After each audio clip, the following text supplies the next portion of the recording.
আমাকে কাশফুলে ঘুরতে নিয়ে যাবে রিদিক ভাইয়া?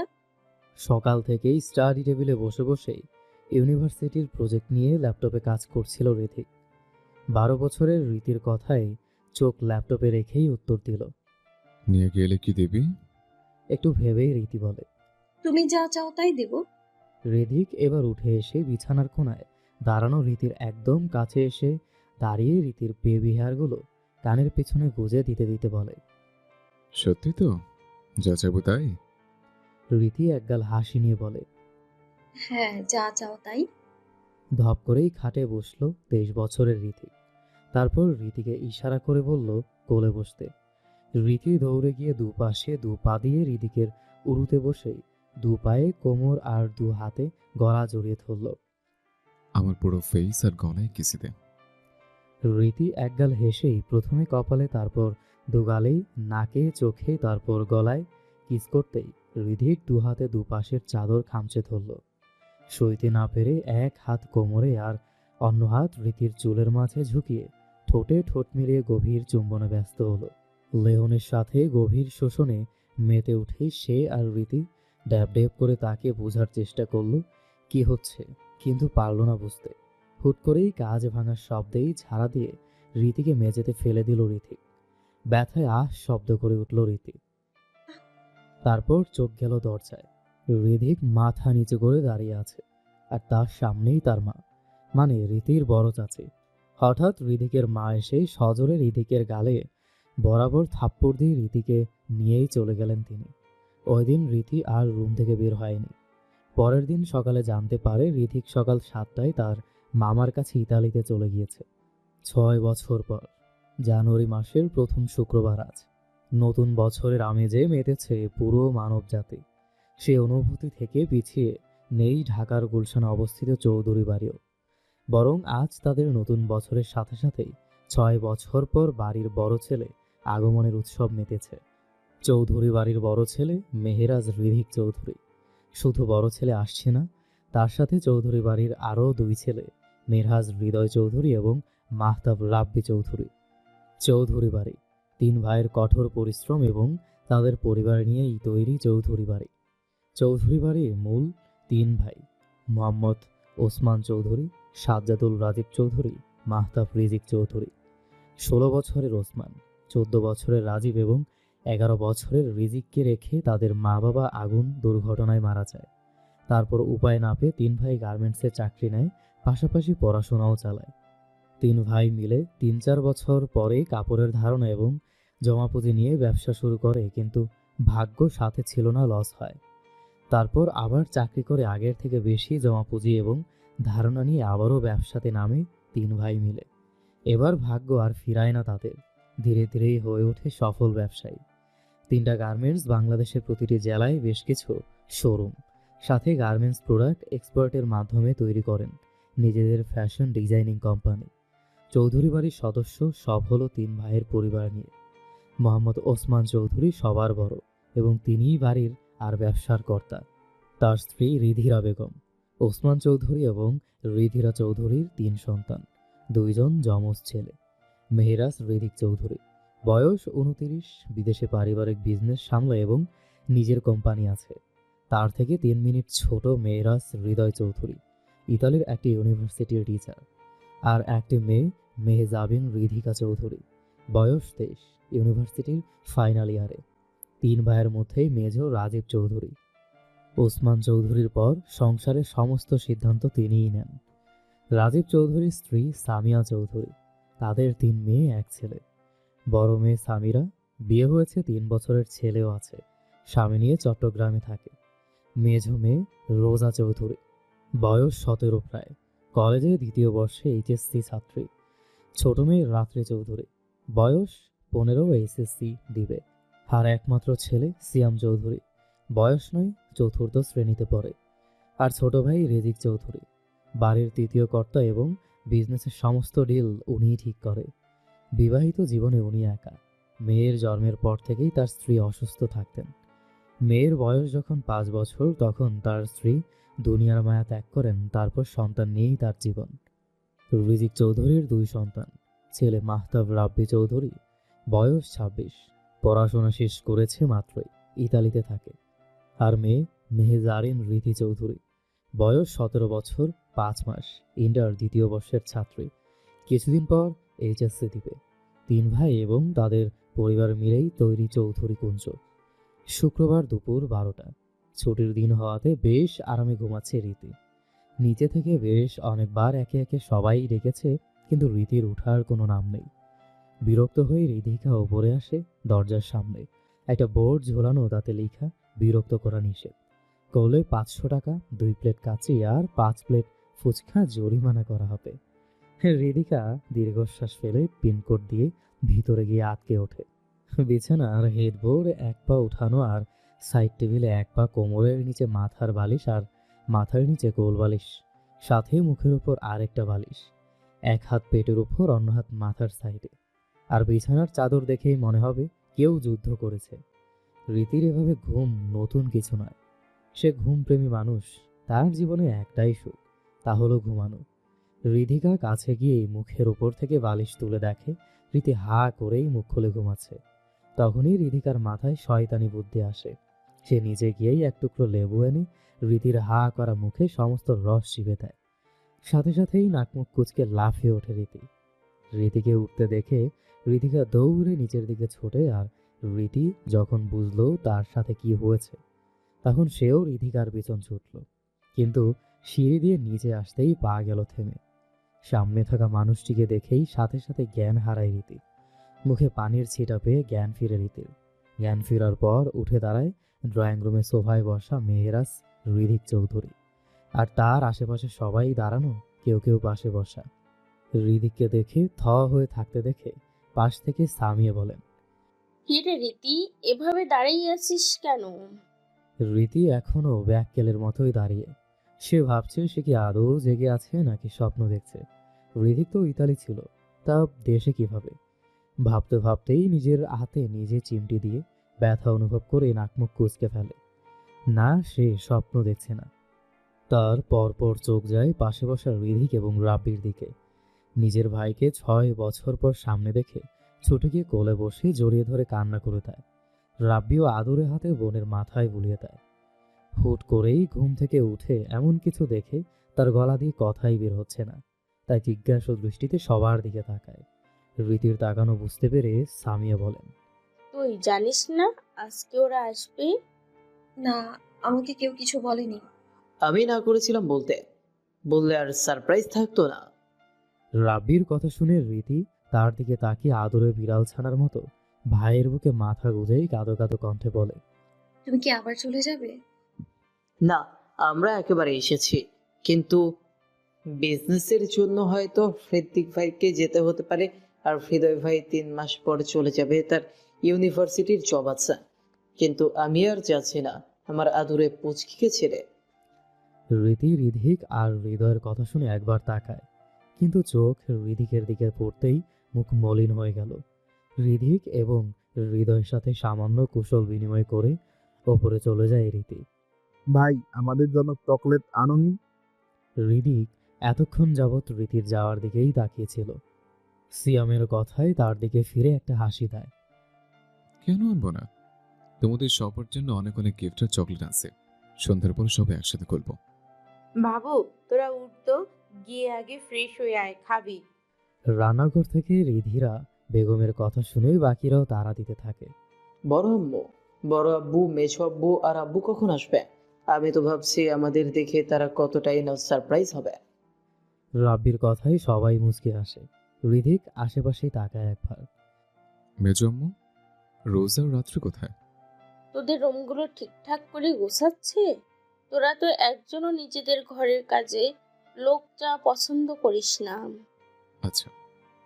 এভাবে যা তো বাবা, ফ্রেশ হয়ে খেতে আয়।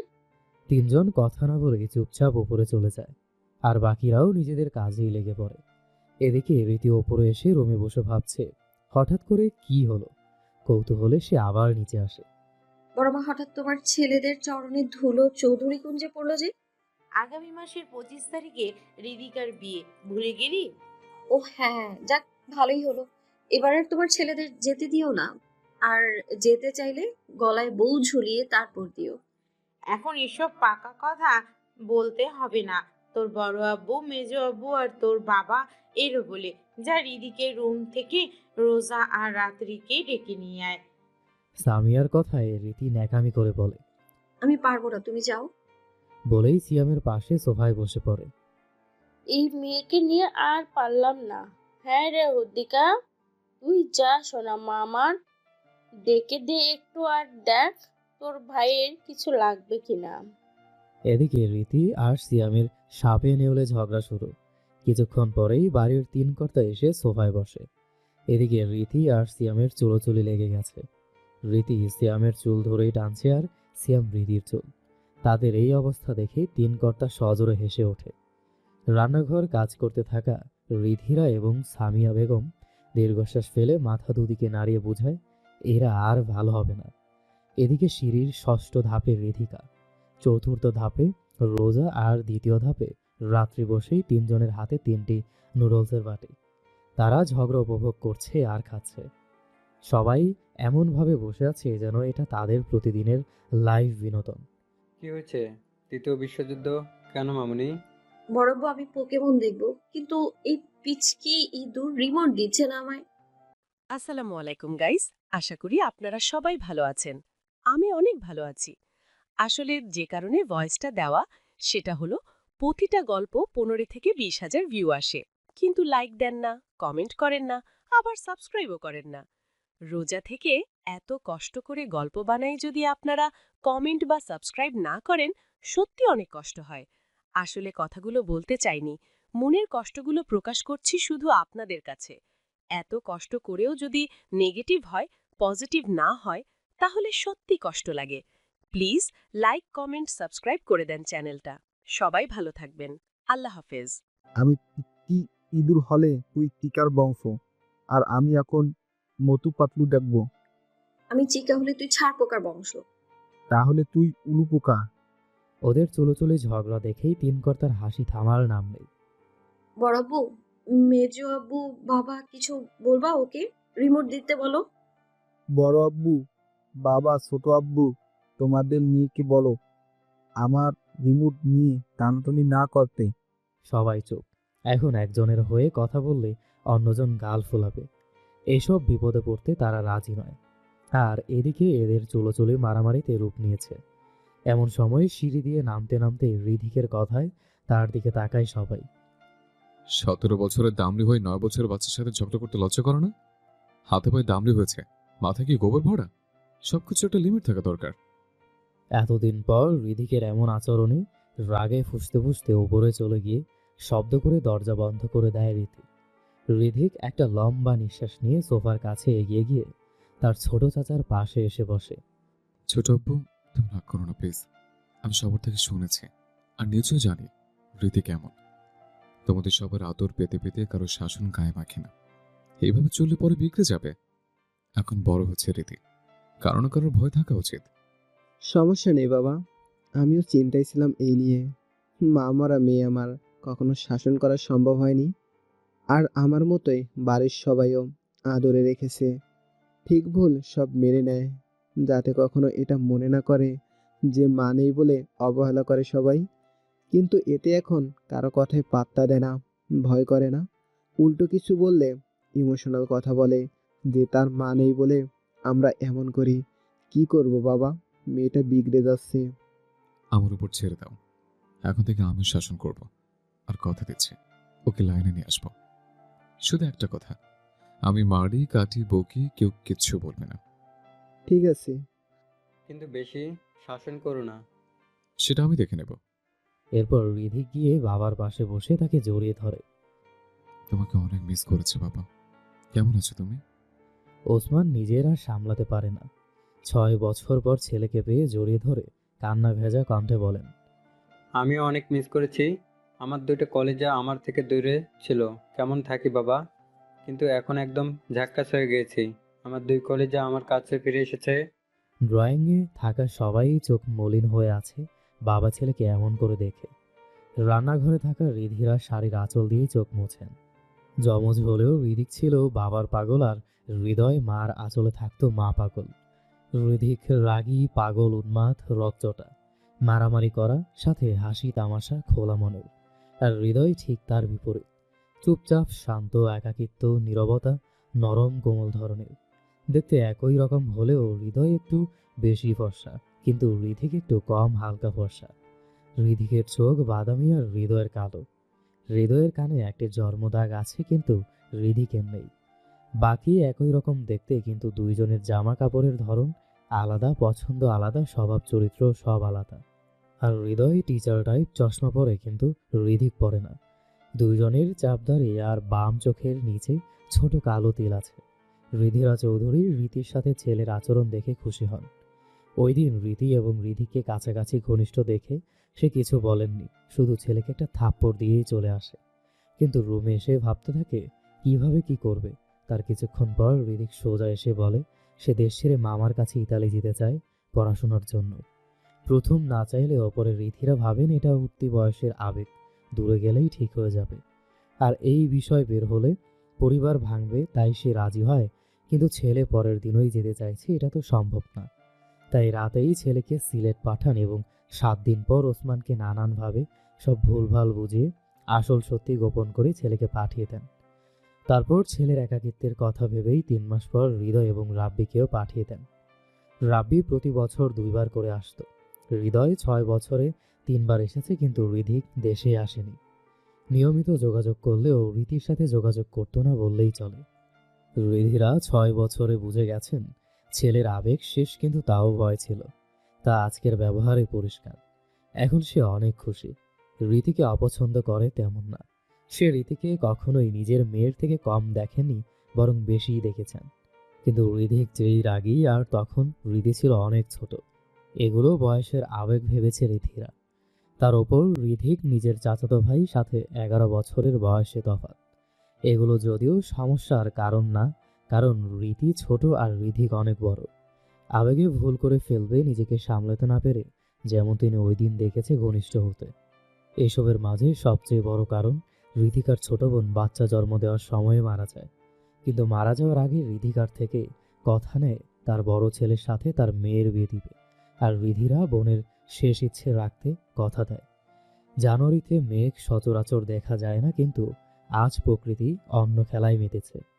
এই যেমন গতকাল রোদ ছিল, কিন্তু আজ সকাল থেকে আকাশ ভর্তি মেঘ, তার সাথেই ঝুম বৃষ্টি। রীতি জানালায় বসে আছে। কালকে একে একে এত তুফান গেল। এই যেমন সকালে হৃদিক, হৃদয় আর রাব্বি হুট করেই চলে আসে একটা তুফান। 2, এই বাড়িতে প্রথম কেউ কাল তাকে ধমক দিয়েছে, আর সেটা আর কেউ না, মেয়েরাজ হৃদিক চৌধুরী। 6 বছর পর হুট করে এসেই তাকে এভাবে বকাঝকা, অপমান, আর পুরো বাড়ির কেউ কিছু বলল না তাকে। কেউ রীতির সাপোর্টে একটু শব্দও করেনি।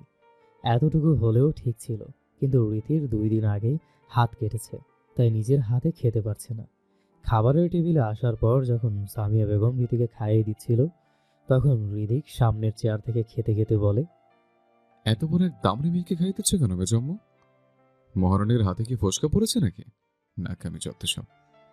রীতি অপমান নিতে না পেরে খাওয়ার মাঝে উঠে আসে, কিন্তু উপরে আসতে আসতেই শুনেছে হৃদিককে সবাই বকাঝকা করেছে, কিন্তু ও এখানেও থামেনি।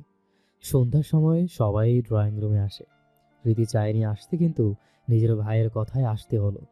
এসেই দেখে ড্রয়িং রুমের মাঝে বড় বড় 3টা লাগেজ। সবাই আসার পর প্রথমে রাব্বি লাগেজ খুলে সবার আগেই রীতিকে একটা নতুন ফোন গিফট দেয়, সাথে অনেকগুলো চকলেট, 2টা ড্রেস। রাব্বির পরে হৃদয় এসেই রীতির গাল ধরে টেনে মাথায় আদর করে দেয়, তারপর একটা বক্স ধরিয়ে দেয়, তাতে সব ধরনের মেকআপ আইটেম আছে। রীতির সাথে সাথেই চোখ চকচক করে ওঠে। তারপর হৃদয়, রাব্বি সবারই জন্য আনা উপহার সবাইকে দেয়। তাদের শেষে হৃদিক নিজের লাগেজ খুলে সবার জন্যই চকলেট, ড্রেস, বিভিন্ন চোখ ধাঁধানো উপহার দেয়। হৃদিক নিজের মা এবং সামিয়া বেগমের সামনেই প্রথমে যায়। তোমরা দুজনেই আমার মা, আমার কাছে সমান। বলে 2টা মখমলের চাদর আর 2টা বক্স দেয় তাদের। বক্স ছিল 2টা করে সোনার বালা। তারপর তার বাবা, মেজ আব্বু, ছোট আব্বু, রোজা, রাত্রি, সিয়ামকে উপহার দেয়। ঋতিকার জন্য বিয়ে উপহার হিসেবে একটা ব্রাইডাল লেহেঙ্গা দেয়। বিয়ের সব বরের বাড়ি থেকে দেওয়ার নিয়ম হলেও হৃদিক অনুরোধ করেছিল বোনের লেহেঙ্গা সে দিবে, তাও নিজের হাতে ডিজাইন করে। সবার শেষে যায় রীতির সামনে। গিয়ে একটা জ্যামিতি বক্স আর এক সেট কলম হাতে ধরিয়ে বলে, এটা তোর জন্য। তোর তো সামনে পরীক্ষা, এগুলো কাছে আসবে। এছাড়াও তোর মতো মানুষের জন্য এগুলোই ঠিক। রীতি রিধিকের দেয়া উপহারটা নিয়ে রাত্রিকে দিয়ে বলে, আমার থেকে তোর বেশি প্রয়োজন এটার। বলেই ওপরে চলে যায় সে। এরপর আর নিচে যায়নি সে, খেতেও যায়নি। বর্তমান একটা দীর্ঘশ্বাস ফেলে রীতি উঠে দাঁড়ায়। আয়নার সামনে গিয়ে আবারও একবার বুকের কাছে লাল ছোপ হওয়া দাগ 3টা দেখে। সকালে ঘুম থেকে উঠে গোসলের সময় পানি শরীর স্পর্শ করতেই বুকের কাছে জ্বলে ওঠে। ওয়াশরুমের বড় আয়নার সামনে দাঁড়িয়ে দেখে 3টা লাল রক্তদাগ, জমাট হওয়া ছোপ ছোপ দাগ, লাভ হোয়াইট টাইপ। রীতির ঘুম যদিও অনেক গাঢ়, কিন্তু এমন কিছু হলে বুঝতো। তাই অ্যালার্জি ভেবে আর মাথা ঘামায়নি। কিন্তু এখনো ব্যথা আছে। এত কিছুর মধ্যে একটু শান্তি দরকার। ভাবতেই জানালা দিয়ে দেখলো খুব জোরেই ঝুম বৃষ্টি হচ্ছে। একটু মিষ্টি হাসি দিয়ে একটা মাঝারি আকারের সাউন্ড বক্স আর তার মায়ের ঘুঙরু জোড়া নিয়ে দৌড়ে গেল ছাদে। চৌধুরী কুঞ্জের ছাদের একপাশে ফুল ফল সবজি গাছ লাগানো, আর একপাশে কিছু জায়গায় টিনের ছাউনি দিয়ে বেতের সোফা সেট রাখা বসার জন্য। রীতি সাউন্ড বক্স সোফার সামনেই টি টেবিলে রেখে দেয়, তারপর ঘুঙরু জোড়া পরে। রীতির মা ছিল একজন জনপ্রিয় নৃত্যশিল্পী, আর রীতিও নৃত্য পছন্দ। খুব ছোট থেকেই শিখেছে। রীতি সাউন্ড বক্সে ফুল সাউন্ড দিয়ে গান ছাড়ল। তারপর ধীরে ধীরেই ছাদের মাঝে বৃষ্টিতে গিয়ে দাঁড়িয়ে গানের তালে তালে নিজেকে মত্ত করতে ব্যস্ত হলো। এদিকে রিধিক, তার মা, মেঝুমা, সাথে রাত্রি, রোজা, সিয়াম, রাব্বি ড্রয়িং রুমের সোফায় বসে মটরশুঁটি ছিলছে আর আড্ডা দিচ্ছে। রিধিকের কানে গানের আওয়াজ আসতেই তার মাকে প্রশ্ন করল, এই দুপুরে কে এত জোরে ছাদে গান বাজাচ্ছে? কে? রীতি হবে, এছাড়া কে হবে? নাচছে হয়তো। এই দুপুরে নাচছে, তাও তো বৃষ্টিতে ছাদে। ওর হয়তো মন খারাপ। মন খারাপ থাকলে সবসময় এমন করে।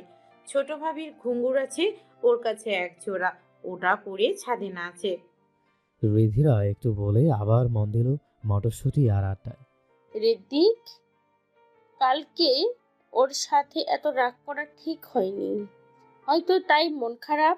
মেয়েটা অনেক লাজুক, আর মা ছাড়া বড় হওয়া মেয়ে অমন করো না। সামিয়া চৌধুরীর কথায় রিধিক মাথা নেড়ে আচ্ছা বুঝালো। আচ্ছা, আমার একটা ফোন করতে হবে, করে আসছে। বলেই রিধিক ওপরে চলে যায়। তারপর একদম ওপরে সোজা ছাদে গিয়ে ছাদের দরজায় দাঁড়ায়। এদিকে গানের তালে নাচে মত্ত রীতি বুঝলো না তাকে কেউ গভীরভাবে দেখছে।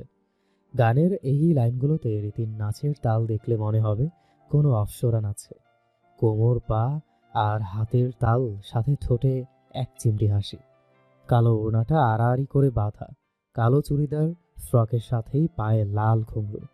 বৃষ্টি ভেজা চুল, জামা বৃষ্টিতে ভিজে একাকার। কানের লতি, ঠোঁট, চোখ, গাল বেয়ে বেয়েই পানি পড়ছে। এসবের মাঝে বৃষ্টির পানির জন্য চোখ থেকে পড়তে থাকা পানি আড়াল হলো রিধিকের থেকে। রীতি যখনই নাচে চোখ মলিন হয় তার মায়ের কথা ভেবে। আজও তার ব্যতিক্রম না। এবার রিধিক ঘোর লাগা চোখে খুঁটিয়ে খুঁটিয়ে পা থেকে মাথা পর্যন্ত দেখতে লাগলো। 17 বছর 6 মাস বয়সী এক কিশোরী, 5 ফুট 3 ইঞ্চি লম্বা। মেয়েদের ঠোঁট গোলাপি হয়, কিন্তু এই কিশোরীর ঠোঁট কমলা রঙের। ফর্সা গোলগাল টোল পোড়া গালের মাঝে মাঝারি আকারে ফোলা কমলা রঙের ঠোঁট, হালকা টানা গোল গোল চোখ, কালো মনে। হাতে পায়ের আঙুলগুলো বেশ লম্বা লম্বা, না তো শুকনো না তো মোটা। শরীর নিখুঁত ভাঁজ, কোমর ছুঁই ছুঁই কালো চুল। বিশ্বসুন্দরী না হলেও মায়াবী চেহারা আর সৌন্দর্যের কমতি নেই। একটা সাধারণ ছিমছাম মাশাল্লাহ ধরনের মেয়ে। ভাবতে ভাবতেই নিজের অজান্তেই রিধিক রীতির পিছনে এসে দাঁড়িয়ে দেখতে থাকে। আর রীতিও নাচের তালে তাল মিলাতে মিলাতে নিজের জগতে এতই ব্যস্ত যে রিধিককে দেখেনি। রিধিক ঘুরতে গিয়েই এবার চোখ পড়ে রিধিককে, কিন্তু নাচের তালে থাকায় নাচের মধ্যেই হঠাৎ ঘুরতে গিয়ে থেমে যাওয়া পা পাকিয়ে টাল সামলাতে না পেরে রিধিকের বুকে গিয়ে পড়ে। আর নিজেকে সামলাতে রীতি রিধিকের 2 বাহু আঁকড়ে ধরে। এতে রিধিক আর রীতি মুখোমুখি হয়, আর রীতির বৃষ্টি ভেজা কান্না চোখে পড়ে রিধিকের। কাঁদছিস কেন? আমি কাঁদলে আপনার কি? ছাড়ুন আমায়। কেন? আমার কিছু হলে সমস্যা? মানে কি বলছেন? আর এভাবে ধরলেন কেন? ছাড়ুন আমায়, ছাড়ুন। ওকে, কিন্তু এখন চল যাই নিচে গিয়ে ফ্রেশ হবি, নাহলে ঠান্ডা লাগবে। যাব না, আমি কারো কথা শুনতে রাজি না। তার আমি করবি না, ভালো হবে না। চুপচাপ কথা শোন। আর আমি বলছি না, আদেশ করছি। যা তুই মানবি। কে রে আপনি? আপনার কথা শুনবো আমি? আমি কারো কথা বা আদেশ কিচ্ছু শুনবো না। কি করবেন করুন, মারবেন মারতে পারেন, আমার যায় আসে না। এবার রিধিক রীতিকে টেনে আরো কাছে নিয়ে জড়িয়ে নেয়। কি বললো আমি মারবো? তুই যে তেরা, তোকে মেরে সোজা করবো না, অন্যভাবে করবো। কথাগুলো রীতির কমলা ঠোঁটের দিকে তাকিয়ে বলল রিধিক। মানে? আর বলতে পারল না। রিধিক অধর চুম্বনে ব্যস্ত হলো আর রীতি ছটফট করতে লাগলো। রীতির ছটফট করাতেই রিধিক রেগে যায়। কি সমস্যা? ছটফট করবি না, করলে কিন্তু কামড়াবো। বলে আবার নিজের কাজে ব্যস্ত হলো। খোলা ছাদে বৃষ্টির মাঝে এক যুবক ও এক কিশোরীর শুরু করলো নিজেদের গল্প লেখা। একজনের মনে নেই অনুভূতি আর একজন ভালোবাসায় উন্মাদ। প্রায় 10 মিনিট পর রিধিক ছাড়ল রীতিকে। রিধিক ছাড়তেই রীতি দৌড়ে গেল নিচে। সন্ধ্যা ছুঁই ছুঁই, বৃষ্টি থেমেছে ঘন্টা 2 হবে। রীতি এখনো রুম লক করে কান্নায় ব্যস্ত। কাল রাতে তার খাওয়া হয়নি, সকালে দুপুরেও না, খেতে সে চায়ও না। গত 2টা দিন তার সাথে কিছুই ঠিক হচ্ছে না। রিধিকের অপমান, রাগ, ধমক ঠিক মেনে নিলেও ছাদে দুপুরবেলা রিধিকের কিস করা, তাও এমন গভীরভাবে, সে মানতে পারেনি। তখন ছাদ থেকেই নিচে নেমে এসে ভেজা কাপড় বদলে রুমের কোনায় বসে চোখের পানি ছেড়েছে। এখন সন্ধ্যা ছুঁই ছুঁই, এখনো থামেনি রীতির কান্না। এসবে রীতির রিধিককে ক্যারেক্টারলেস ট্যাগ দিতে তার একটু ভাবতে হচ্ছে না। এই যেমন রীতির বয়স তখন 5, রীতির আম্মু দুনিয়া ছাড়েন, তারপর রিধিকের মাই তাকে সামলাতো আর রিধিক ছিল 15 বছর প্লাস। রীতির একমাত্র খেলার সাথে, রীতিকে খাওয়ানো, ঘুম পাড়ানো, রীতির চুল বেঁধে দেওয়া, নাচের আগে রীতির পায়ে ঘুঙুর পরানো, নাচের সময় রীতির পাশে দাঁড়িয়ে থাকা, পড়াশোনা করানো, খেলার সময় খেলতে নেওয়া, সবকিছুই জুড়ে একটা নাম ছিল রিধিক। তখন রীতি পরিবার ছাড়া থাকতে রাজি হলেও রিধিককে ছাড়া থাকতে পারতো না, আর রিধিকও তাকে ছাড়তো না। দিন যেতে থাকে, রীতিরও তখন 8 বছর। বয়সের তুলনায় লম্বায় আর গঠনে দেখলে সবাই বলবে 10-12 বছর। গঠনে বড় হলেও স্বভাবে বাচ্চা বাচ্চাই ছিল। রিধিকের বয়স তখন 19 হবে। রাত তখন 7টা। রিধিক খাটে বসে বই পড়ছে। রীতি গিয়ে কোলে বসে বলে, আমাকে আইসক্রিম এনে দাও না, খাবো। না, ঠান্ডা লাগবে। প্লিজ একটা। একটু ভাবে রীতি, তারপর একটু হাসে। আইসক্রিম দিলে আমাকে কি দিবে? অনেকগুলো কিসি দেব। কোথায় দিবে? গালে, কপালে, নাক। শেষ করার আগেই রিধিক বলে। ঠোঁটে দিলে ভাববো। রীতি সাথে সাথেই টুপ করে রিধিকের ঠোঁটে একটা কিস দেয়। যেহেতু রিধিক ছোট থেকেই তাকে বড় করেছে, সারাদিন সাথে থাকে, আর রীতি ছোট, তো হুটহাট কোলে ওঠা, গালে খুশি হয়ে চুমু দেওয়া সাধারণ ছিল। সবার সামনেও এমনই করত। তাই আজ ঠোঁটে বলায় তার অবুঝ বাচ্চা মন সাধারণভাবেই নিল। ঠোঁটে, এখানে কিস করে না। তাহলে? শেখাতে পারি, কিন্তু প্রমিস করতে হবে আমি ছাড়া কাউকে এই কিস দিবি না, আর না কাউকে বলবে এই কিসের কথা। এটা আমাদের সিক্রেট, ওকে? ওকে, ডান। তারপর রিধিক গভীর করে একটা চুমু দেয় রীতিকে। এবার আইসক্রিম দিবে? থাক, নিয়ে আসি। ওই দিনের পর থেকে রিধিক পরিবর্তন হয়ে যায়। বছরের মাঝে বাসায় ভুলভাল বুঝিয়ে রীতিকে গার্লস স্কুলে ভর্তি করায়। বিকেলে রীতি খেলতে গেলে তার সাথে দাঁড়িয়ে থাকতো। কোনো ছেলের সাথে খেলা তো দূরের কথা, তাকাতেই দিত না। এমনকি শর্ট জামা, ফ্রক পরতেও দিত না। হৃদয়ের সাথেও কথা বলা পছন্দ ছিল না। রাব্বি আর রিধিক ছাড়া কোনো ছেলের দিকেই রীতি তাকাতে পারত না।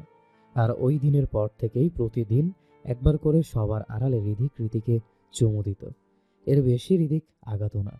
রীতির সব আবদার পূরণের জাদু কাঠি ছিল ঠোঁটে চুমু। সবার আড়ালে দৌড়ে গিয়েই কোলে বসে ঠোঁটে চুমু দেওয়া ছিল প্রতিদিনের। এভাবে সময় যেতে থাকে। রীতির বয়স 12 তখন, কিন্তু দেখলে 14-15 বছরের কিশোরী মনে হয়। তখন রীতি ক্লাস 7-এ পড়ে। সাধারণত তার বয়সে সবাই 5 বা 6-এ পড়ে, কিন্তু রীতিকে তাড়াতাড়ি পড়ার মধ্যে ঢুকানোর ফলে সে 7-এ। একদিন স্কুলে কাশফুলের কথা শুনে ঘুরতে যাওয়ার ইচ্ছে হয়, আর সে জানে বাসার সবাই ব্যস্ত, একমাত্র রিধিক ছাড়া তার কেউ নেই। তাই ওই দিন রিধিককে বলে, আমাকে কাশফুলে ঘুরতে নিয়ে যাবে ঋতিক ভাই? নিয়ে গেলে কি দিবে? তুমি যা চাও তাই দিব। আমার পুরো ফেস আর গলায় কিসে দেয়। সেই সময় রিধিরা চৌধুরী দেখে ফেলে, আর তারপরের দিন সকালেই রিধিক চলে যায়। একবার দেখাও করেনি রীতির সাথে। প্রতিদিন কান্না, কত অভিমান, কত কষ্ট হতো। সে যে রিধিক ছাড়া এক পা বাড়াতে শেখেনি। তার জামা কোথায়, কি পরবে, কি খাবে, কখন যাবে, তার চুল বাঁধবে কি করে, সব ছিল রিধিক। 6 মাস প্রতিদিন কান্না করতো রিধিকের জন্য। দরজায় দাঁড়িয়ে থাকতো কিন্তু আসেনি। তারপর 1 বছরের মাথায় নিজেকে সামলে নেয় রীতি। রাগে নিজের মন মতো চলাফেরা, জামা কাপড় পরা, বন্ধু বানানো শুরু করে। কিন্তু আজব ব্যাপার, কোনো ছেলে ফ্রেন্ড হতো না তার, হলেও থাকতো না। জামা কাপড় পছন্দ করে কেনার আগেই তার কাছে বাসার কেউ না কেউ এসে বলতো তার জন্য রাব্বি পাঠিয়েছে। গত 6 বছরে 16-12 সে নিজের মতো শপিং করেনি। যা যা প্রয়োজন সব প্রতি মাসে রাব্বি ইতালি থেকে পাঠাতো। এমনকি প্রতি মাসেই নির্দিষ্ট দিনগুলোতেই দরকারি জিনিসগুলো তাতে থাকতো। এত কিছুর পরেও মনের এক কোণেই সব সময় অপেক্ষা করত রিধিকের। দিন যেতে যেতে 2 বছরের বেশি কেটে যায়। রীতির বয়স 14 বছর। একদিন স্কুল শেষ দেখে স্কুলের সামনে রিধিক দাঁড়িয়ে। রীতি ছুটে গিয়ে জড়িয়ে ধরে, রিধিকও ধরে, মাথায় হাত বুলিয়ে কপালে চুমু এঁকে দেয়। রিধিককে দেখে 2 বছরের সব অভিমান ভুলে যায় রীতি। ঋদিক ভাই, তুমি কখন এলে? আমি অনেক মিস করেছি। আর যেতে দেব না তোমায়, চলো বাড়ি যাই। না রে, আমি কালকে আবার চলে যাব। না, আমি দিব না। পাগলামি করিস না, আমি বাড়ি যাব না। আমার তোর একটা সাহায্য প্রয়োজন, তাই আসা। কাজ শেষে কাল চলে যাব। কি সাহায্য? তোর আমার সাথে বিয়ের নাটক করতে হবে। কি? অসম্ভব, কি বলছো তুমি? রীতি আগে ছোট থাকলেও এখন কিশোরী। 14 বছরের একটা মেয়ে অনেক কিছুই বুঝে।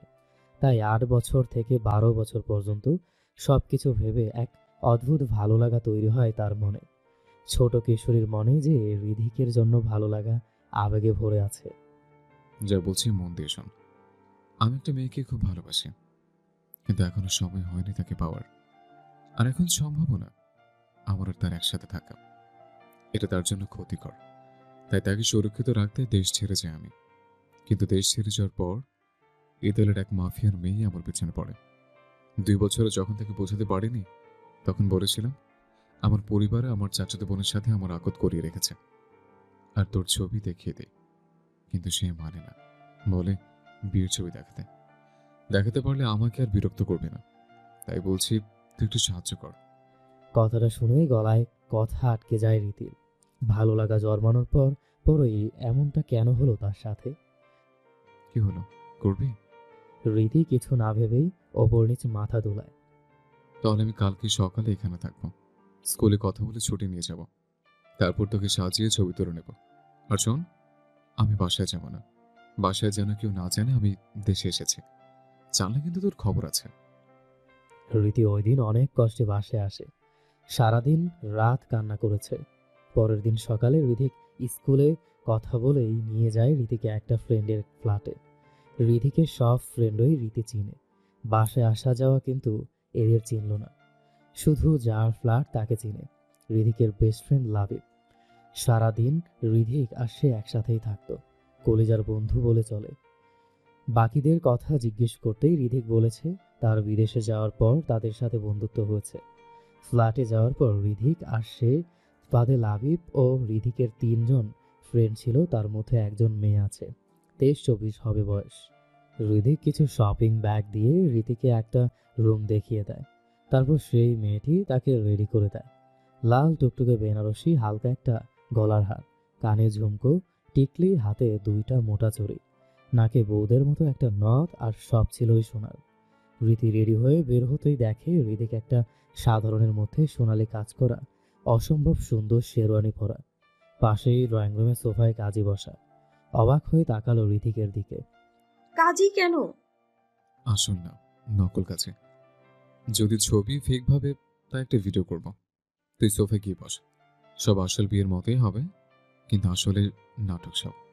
তারপর 33 লাখ টাকা দেনমোহরে কবুল বলে সাইন করে রীতি এবং রিধিক। সেটা ভিডিও হয়, সাক্ষী হয় রিধিকের বন্ধুরা। এমন নিখুঁত নাটক যে মনে হচ্ছিল সত্যিই বিয়ে। ছবি তোলা হয় অনেকগুলো। সব শেষেই চেঞ্জ করে রীতিকে বাসায় পাঠিয়ে দেয়, আর যাওয়ার আগেই হুমকি দেয় এগুলো বাসায় না জানাতে, সাথে রিধিকের আসার কথাও না। তখন থেকেই রীতির মন বিষিয়ে ওঠে রিধিকের জন্য। রিধিকের জীবনে অন্য কেউ আছে এই ভেবে অনুভূতি শেষ করে দেয়। আর এখন সে সব বোঝে যে তার মানে রিধিক একই বাড়িতে থাকা এবং তার অবুঝ আর ছোট হওয়ার সুযোগ নিয়েই তার ঠোঁটে চুমু খেত। ভালো লাগা ছিল না রীতির জন্য, এই ভেবে আরও বিষিয়ে ওঠে। আর এখন এত বছর পরে সে ভালোবাসার মানুষ থাকার পরও রীতির সাথে এমন করায় রিধিককে চরিত্রহীন ভাবতে একটুও বাঁচছে না রীতির। সন্ধ্যা 7টা। ক্ষুধায় বেহাল রীতি আর থাকতে না পেরে দুলতে দুলতে নিচে এসে ডাইনিং টেবিলে বসে কোনো দিক না তাকিয়েই চিল্লাতে শুরু করে। আল্লাহর ওয়াস্তে কিছু খেতে দেন গো আম্মা, তাড়াতাড়ি দেন গো আম্মা, খিদায় পটল উঠলো আমার আম্মা। একটু পরেই পাশ থেকে 1 প্লেট ভর্তি ভাত, গরুর মাংস সাথে মাছ ভাজা এগিয়ে দেয় কেউ। কান্নার জন্য ফোলা চোখ আর ক্ষুধায় আশেপাশে না তাকিয়ে খাওয়া শুরু করে। মাছটা নিয়ে পাশের একটা বাটিতে রাখে। পাশ থেকে কেউ একজন গিয়ে হাত ধুয়ে এসে মাছ বেছে রীতির পাতে দিচ্ছে। রীতিও তা দিয়ে খাচ্ছে। বাড়ির সবাই জানে রীতি মাছ বাছতে পারে না, তাই কাউকে বলতে হয় না মাছ বেছে দিতে। কিন্তু আজ ভাত অনেক বেশি, অর্ধেকটা খেয়ে আর খেতে পারছে না খেতে পারছি না। বলেই পাশে তাকায়। তার পাশে রিধিকের বসা দেখেই চিৎকার দিয়ে ওঠে। ও আল্লাহ গো, বলেই বুকে থু দিয়ে বলে আবার, আপনি এখানে কেন? বাসায় কেউ নেই। আম্মু আর মেজো আম্মু রাত্রি রোজা সিয়ামকে নিয়ে খালা বাসায় গিয়েছে। তাহলে খাবার কে দিল? বৃদ্ধিকে বান্ধবীর বাসায়। আমি দিয়েছি। কেন, আমার হাতেরটা খেতে সমস্যা? হ্যাঁ সমস্যা, আপনার হাতেরটা খাওয়ার চেয়ে বিষ খেয়ে খাওয়া ভালো। বলেই এঁটো হাত দিয়েই দৌড়ে ওপরে উঠে যায় রীতি। এদিকে টেবিলে বসে রিধিক বিড়বিড় করে। শুধু আমার হাতের না, আমার হাতের থেকেও খাবি, আর সাথে প্রতি রাতে আমাকেও খাবি। যদি না হয় আমি মেহেরাজ শ্রীদীপ চৌধুরী না। বলেই পাশ থেকে রীতি অর্ধেক খাওয়া প্লেটের দিকে তাকায়। সে ইচ্ছা করেই ভাত অনেক বেশি দিয়েছে, জাতভাবেই সব মাখানো। এমন করে অন্যের হাতে মাখানো খাবার হয়তো কেউ দেখলে খাওয়া তো দূর, নাক ছিটকাবে। প্লেট পুরো মাখানো। রিধিক পাশের প্লেট টেনে নিয়ে সুন্দর করে গুছিয়ে বেশ তৃপ্তি নিয়ে এটো খাবারগুলো চেটেপুটেই খেতে খেতে ভাবল, যে আমি অন্যের খাওয়া পানের দিকে তাকাই না, সে আমি কিনা তোর এটো খাবারে এত তৃপ্তি পাই। বউয়ের হাতে রেটো এত মজা, আগে জানলে শুধু তোর এটো খাবারে খেয়ে বাঁচতাম। সকাল সকাল বাড়িতে হইচই শুরু। আবারও রীতি কাণ্ডে রিধিরা চৌধুরী না পেরেই খুন্তি নিয়ে পিছনে দৌড়াচ্ছে আর রীতি সামনে ছুটছে। আজ ধরতে পারলে রিধিরা চৌধুরী তার জান কেড়ে নিবে। ওই দিন এটো হাতে ওপরে আসার পর আজ 3 দিন রিধিক আর রীতির দেখা হয়নি। রিধিক অফিসের কাজে ব্যস্ত, তার উপর রাতে এসে নিজের কোম্পানির সব দেখতে হয়। দেশ থেকে বিদেশের কাজ সামলানো যেমন তেমন কথা নয়। প্রতিদিনের মতো আজও রিধিক সকাল সকাল অফিসে চলে গিয়েছে। এদিকে 3 দিন আগেই সিয়ামের জন্য রীতি বকা খেয়েছে। এই ভেবে প্রতিশোধের আগুন জ্বলতে থাকা রীতি পার্মানেন্ট মার্কার দিয়ে সকাল সকাল উঠে ঘুমন্ত সিয়ামের মুখে দাড়ি গো বানিয়ে জোকার সাজিয়ে রাখে। সকালে উঠে সিয়ামের কান্নার তোড়ে নাজেহাল অবস্থা। কালই না উঠায় আজ বেচারা ক্লাস টেস্ট ছিল, তাও দিতে যেতে পারেনি। এদিকে সবাই বুঝে গেছে পুরো বাড়িতে একটাই লেজবিহীন বাদর আছে যে এসব করবে। রিধিরা চৌধুরী এসবে রেগে বোম হয়ে গিয়েছিল। তার মাঝেই চোখে পড়ে সোফায় বসা সিয়ামকে সিঁড়িতে দাঁড়িয়ে রীতি ভেঙচি দিচ্ছে। এবার আর কে আটকায় বাড়ির বড় কর্তাকে? সারা বাড়ি রীতিকে শাসানোর জন্য খুন্তি নিয়ে ছুটছে। এদিকে রীতিও নিজের জীবন বাঁচার জন্য দৌড়াচ্ছে। এমন সময় রাব্বি নামে নিচে। ড্রয়িং রুমে তার বোন আর বড় মা এভাবে টম অ্যান্ড জেরির মতো ছুটতে দেখে ভ্রুকুচকে জিজ্ঞেস করে, কিরে বনু, এইভাবে ছুটছিস কেন? জীবন বাঁচানো ফরজ, তাই জীবন বাঁচাচ্ছি। বলেই সুযোগ বুঝে ওপরের রুমে ছুটে গিয়ে দরজা লক করে দেয়। এই বেয়াদব ছেমলি, নাম বলছি নাম। আজ তোর একদিন কি আমার একদিন। রাব্বি এটুকু বুঝে তার বোন কোনো না কোনো খিচুড়ি পাকিয়েছে, যার ফলে বড় আম্মু খেপেছে। তাই সেও চিপায় গলে দিয়ে কেটে পড়ে। রিধিরা বেগম এবার সোফায় বসা বাড়ির 3 কর্তার দিকে রাগী লোক দিয়ে তাকায়। আর সাথে সাথেই ভয়ে কাঁপা কাঁপা হাতে ওসমান চৌধুরী টি টেবিলের ওপর থেকে একটা খবরের পেপার নিয়ে বালিশ পাটি বের করে একটা হাসি দিয়ে মুখের সামনে পেপার ধরে মুখ আড়াল করে নেয়। বাকি 2 জনও বড় ভাইয়ের মতো টি টেবিল থেকে 2টা ম্যাগাজিন নিয়ে মুখ ঢাকে। ভাই, তোমার পেপার উল্টো ধরেছ। ওসমান খেয়াল করে দেখে আসলেই উল্টো। তারপর তা ঠিক করতে করতে বলে, তোর ম্যাগাজিন ও উল্টো ঠিক করো। সাথে সাথেই রাজীব চৌধুরী নিজেরটা ঠিক করে। ডান পাশে থাকা রিজিক চৌধুরী তাদের দেখে বলে। আমারটা সোজা। এবার ওসমান চৌধুরী আর রাজীব চৌধুরী রাগী চোখে তাকায় রিজিক চৌধুরীর দিকে। সাথে সাথেই চুপসে যায় সে। অন্যদিকে রিধিরা চৌধুরী দীর্ঘশ্বাস ফেলে। এই তিন ভাইয়ের কলিজার টুকরো রীতি, তাকে শাসন করবে বা কিছু বলবে তা আশা করা রিধিরা চৌধুরীরই বোকামি। সে বিড়বিড় করে তিন ভাইয়ের 14 গোষ্ঠী ধুয়ে দুপাশে মাথা নাড়তে নাড়তে এদের নিয়ে আর পারে না। বোঝাতে বোঝাতে রান্নাঘরের দিকে চলে যায়। এদিকে তিন ভাই হাফ ছেড়ে হেসে ওঠে। একটা হাসির শব্দ পেলে তিনজনের ঘাড় মটকাবো, আমি বলে দিলাম। কোনো দিক তাকাবো না, তিন ভাইকে বাড়ি ছাড়া করব। রান্নাঘর থেকে রিধিরা চৌধুরীর কণ্ঠ আবারও কেঁপে ওঠে। চুপসে যায় তিনজন। টিকটিক করে ঘড়ি জানান দিচ্ছে যে রাতের 1:37 বাজে। রিধিক ল্যাপটপে কাজ শেষ করে উঠে পা বাড়ায় রীতির রুমের দিকে। দরজায় এসে পিনকোড দিয়ে দরজা খুলে ভেতরে গিয়েই দরজা ভিতর থেকে বন্ধ করে দেয়। তারপর তাকায় বিছানায় ঘুমন্ত রীতির দিকে। কোনো মানুষের বাচ্চা এমন করে ঘুমায়? অবশ্যই এটা তো পড়ি, আমার কলিজার ছোট্ট পড়ি। পড়িরা হয়তো এমন ছড়িয়ে ছিটিয়ে ছাত্রদের মতো ঘুমায়। এইসব বিড়বিড় করতে করতে এগিয়ে যায় বিছানার কাছে। গিয়েই চোখ যায় রীতির পেটের দিকে। একটা সাদা কালো চেক প্লাজো আর টি শার্ট পরা। গন্ডারের মতো ঘুমানোর জন্য পেটের কিছুটা ওপরে টি শার্ট উঠে আছে। ড্রিম লাইটের আলোতে রীতির পুরো পেট আর পেটের কেন্দ্রবিন্দু দেখা যাচ্ছে। সাথে ফর্সা পেটের ওপর কেন্দ্রবিন্দু, বাঁ পাশে থাকা তেলটাও। রিধিক পাশে বসে রীতির কপালে একটা চুমু খায়। তারপর পেটের তিলটায় টি শার্ট ওপরে তুলে নিজের পছন্দের জায়গায় বেশ অনেক সময় হাতের বিচরণ চালিয়ে কিছু চুমু দিয়ে রীতির ড্রেস ঠিক করে এসির পাওয়ার একটু কমিয়ে দেয়। কোল বালিশটা বিছানার কিনারায় রেখে দেয়। তারপর উঠে রীতির স্টাডি টেবিলের কাছে যায়। খুব সুন্দর করে সাজানো বেবি পিঙ্ক কালারের সাজানো গুছানো একটা টেবিল। বিভিন্ন কালারের স্টিকি নোটে পড়া অনেক বিষয়, অনেক ছোট ছোট সূত্র লিখে বেশ কিছু নোট লাগিয়ে রাখা, পড়ার রুটিন টানানো, ছোট একটা ঘড়ি। হঠাৎ চোখ যায় একটা ডায়েরির ওপর, খুব সুন্দর করে সাজানো। হাতে তুলে নিয়ে খুলে পৃষ্ঠা উল্টে উল্টে দেখল। বিভিন্ন ইচ্ছা, ঘটনা, মন খারাপ, মন ভালো সব লিখল। হৃদিক মুচকে সেই পৃষ্ঠা বদলাতে বদলাতে হঠাৎ চোখে মুখে রাগে ভরে ওঠে। ডায়েরির একটা ভাঁজে একটা গোলাপ আর পৃষ্ঠায় 5 মাস আগের একটা তারিখ দিয়ে পাশে লেখা আমিও ভালোবাসি, সাথে একটা 25-26 বছরের পুরুষের ছবি।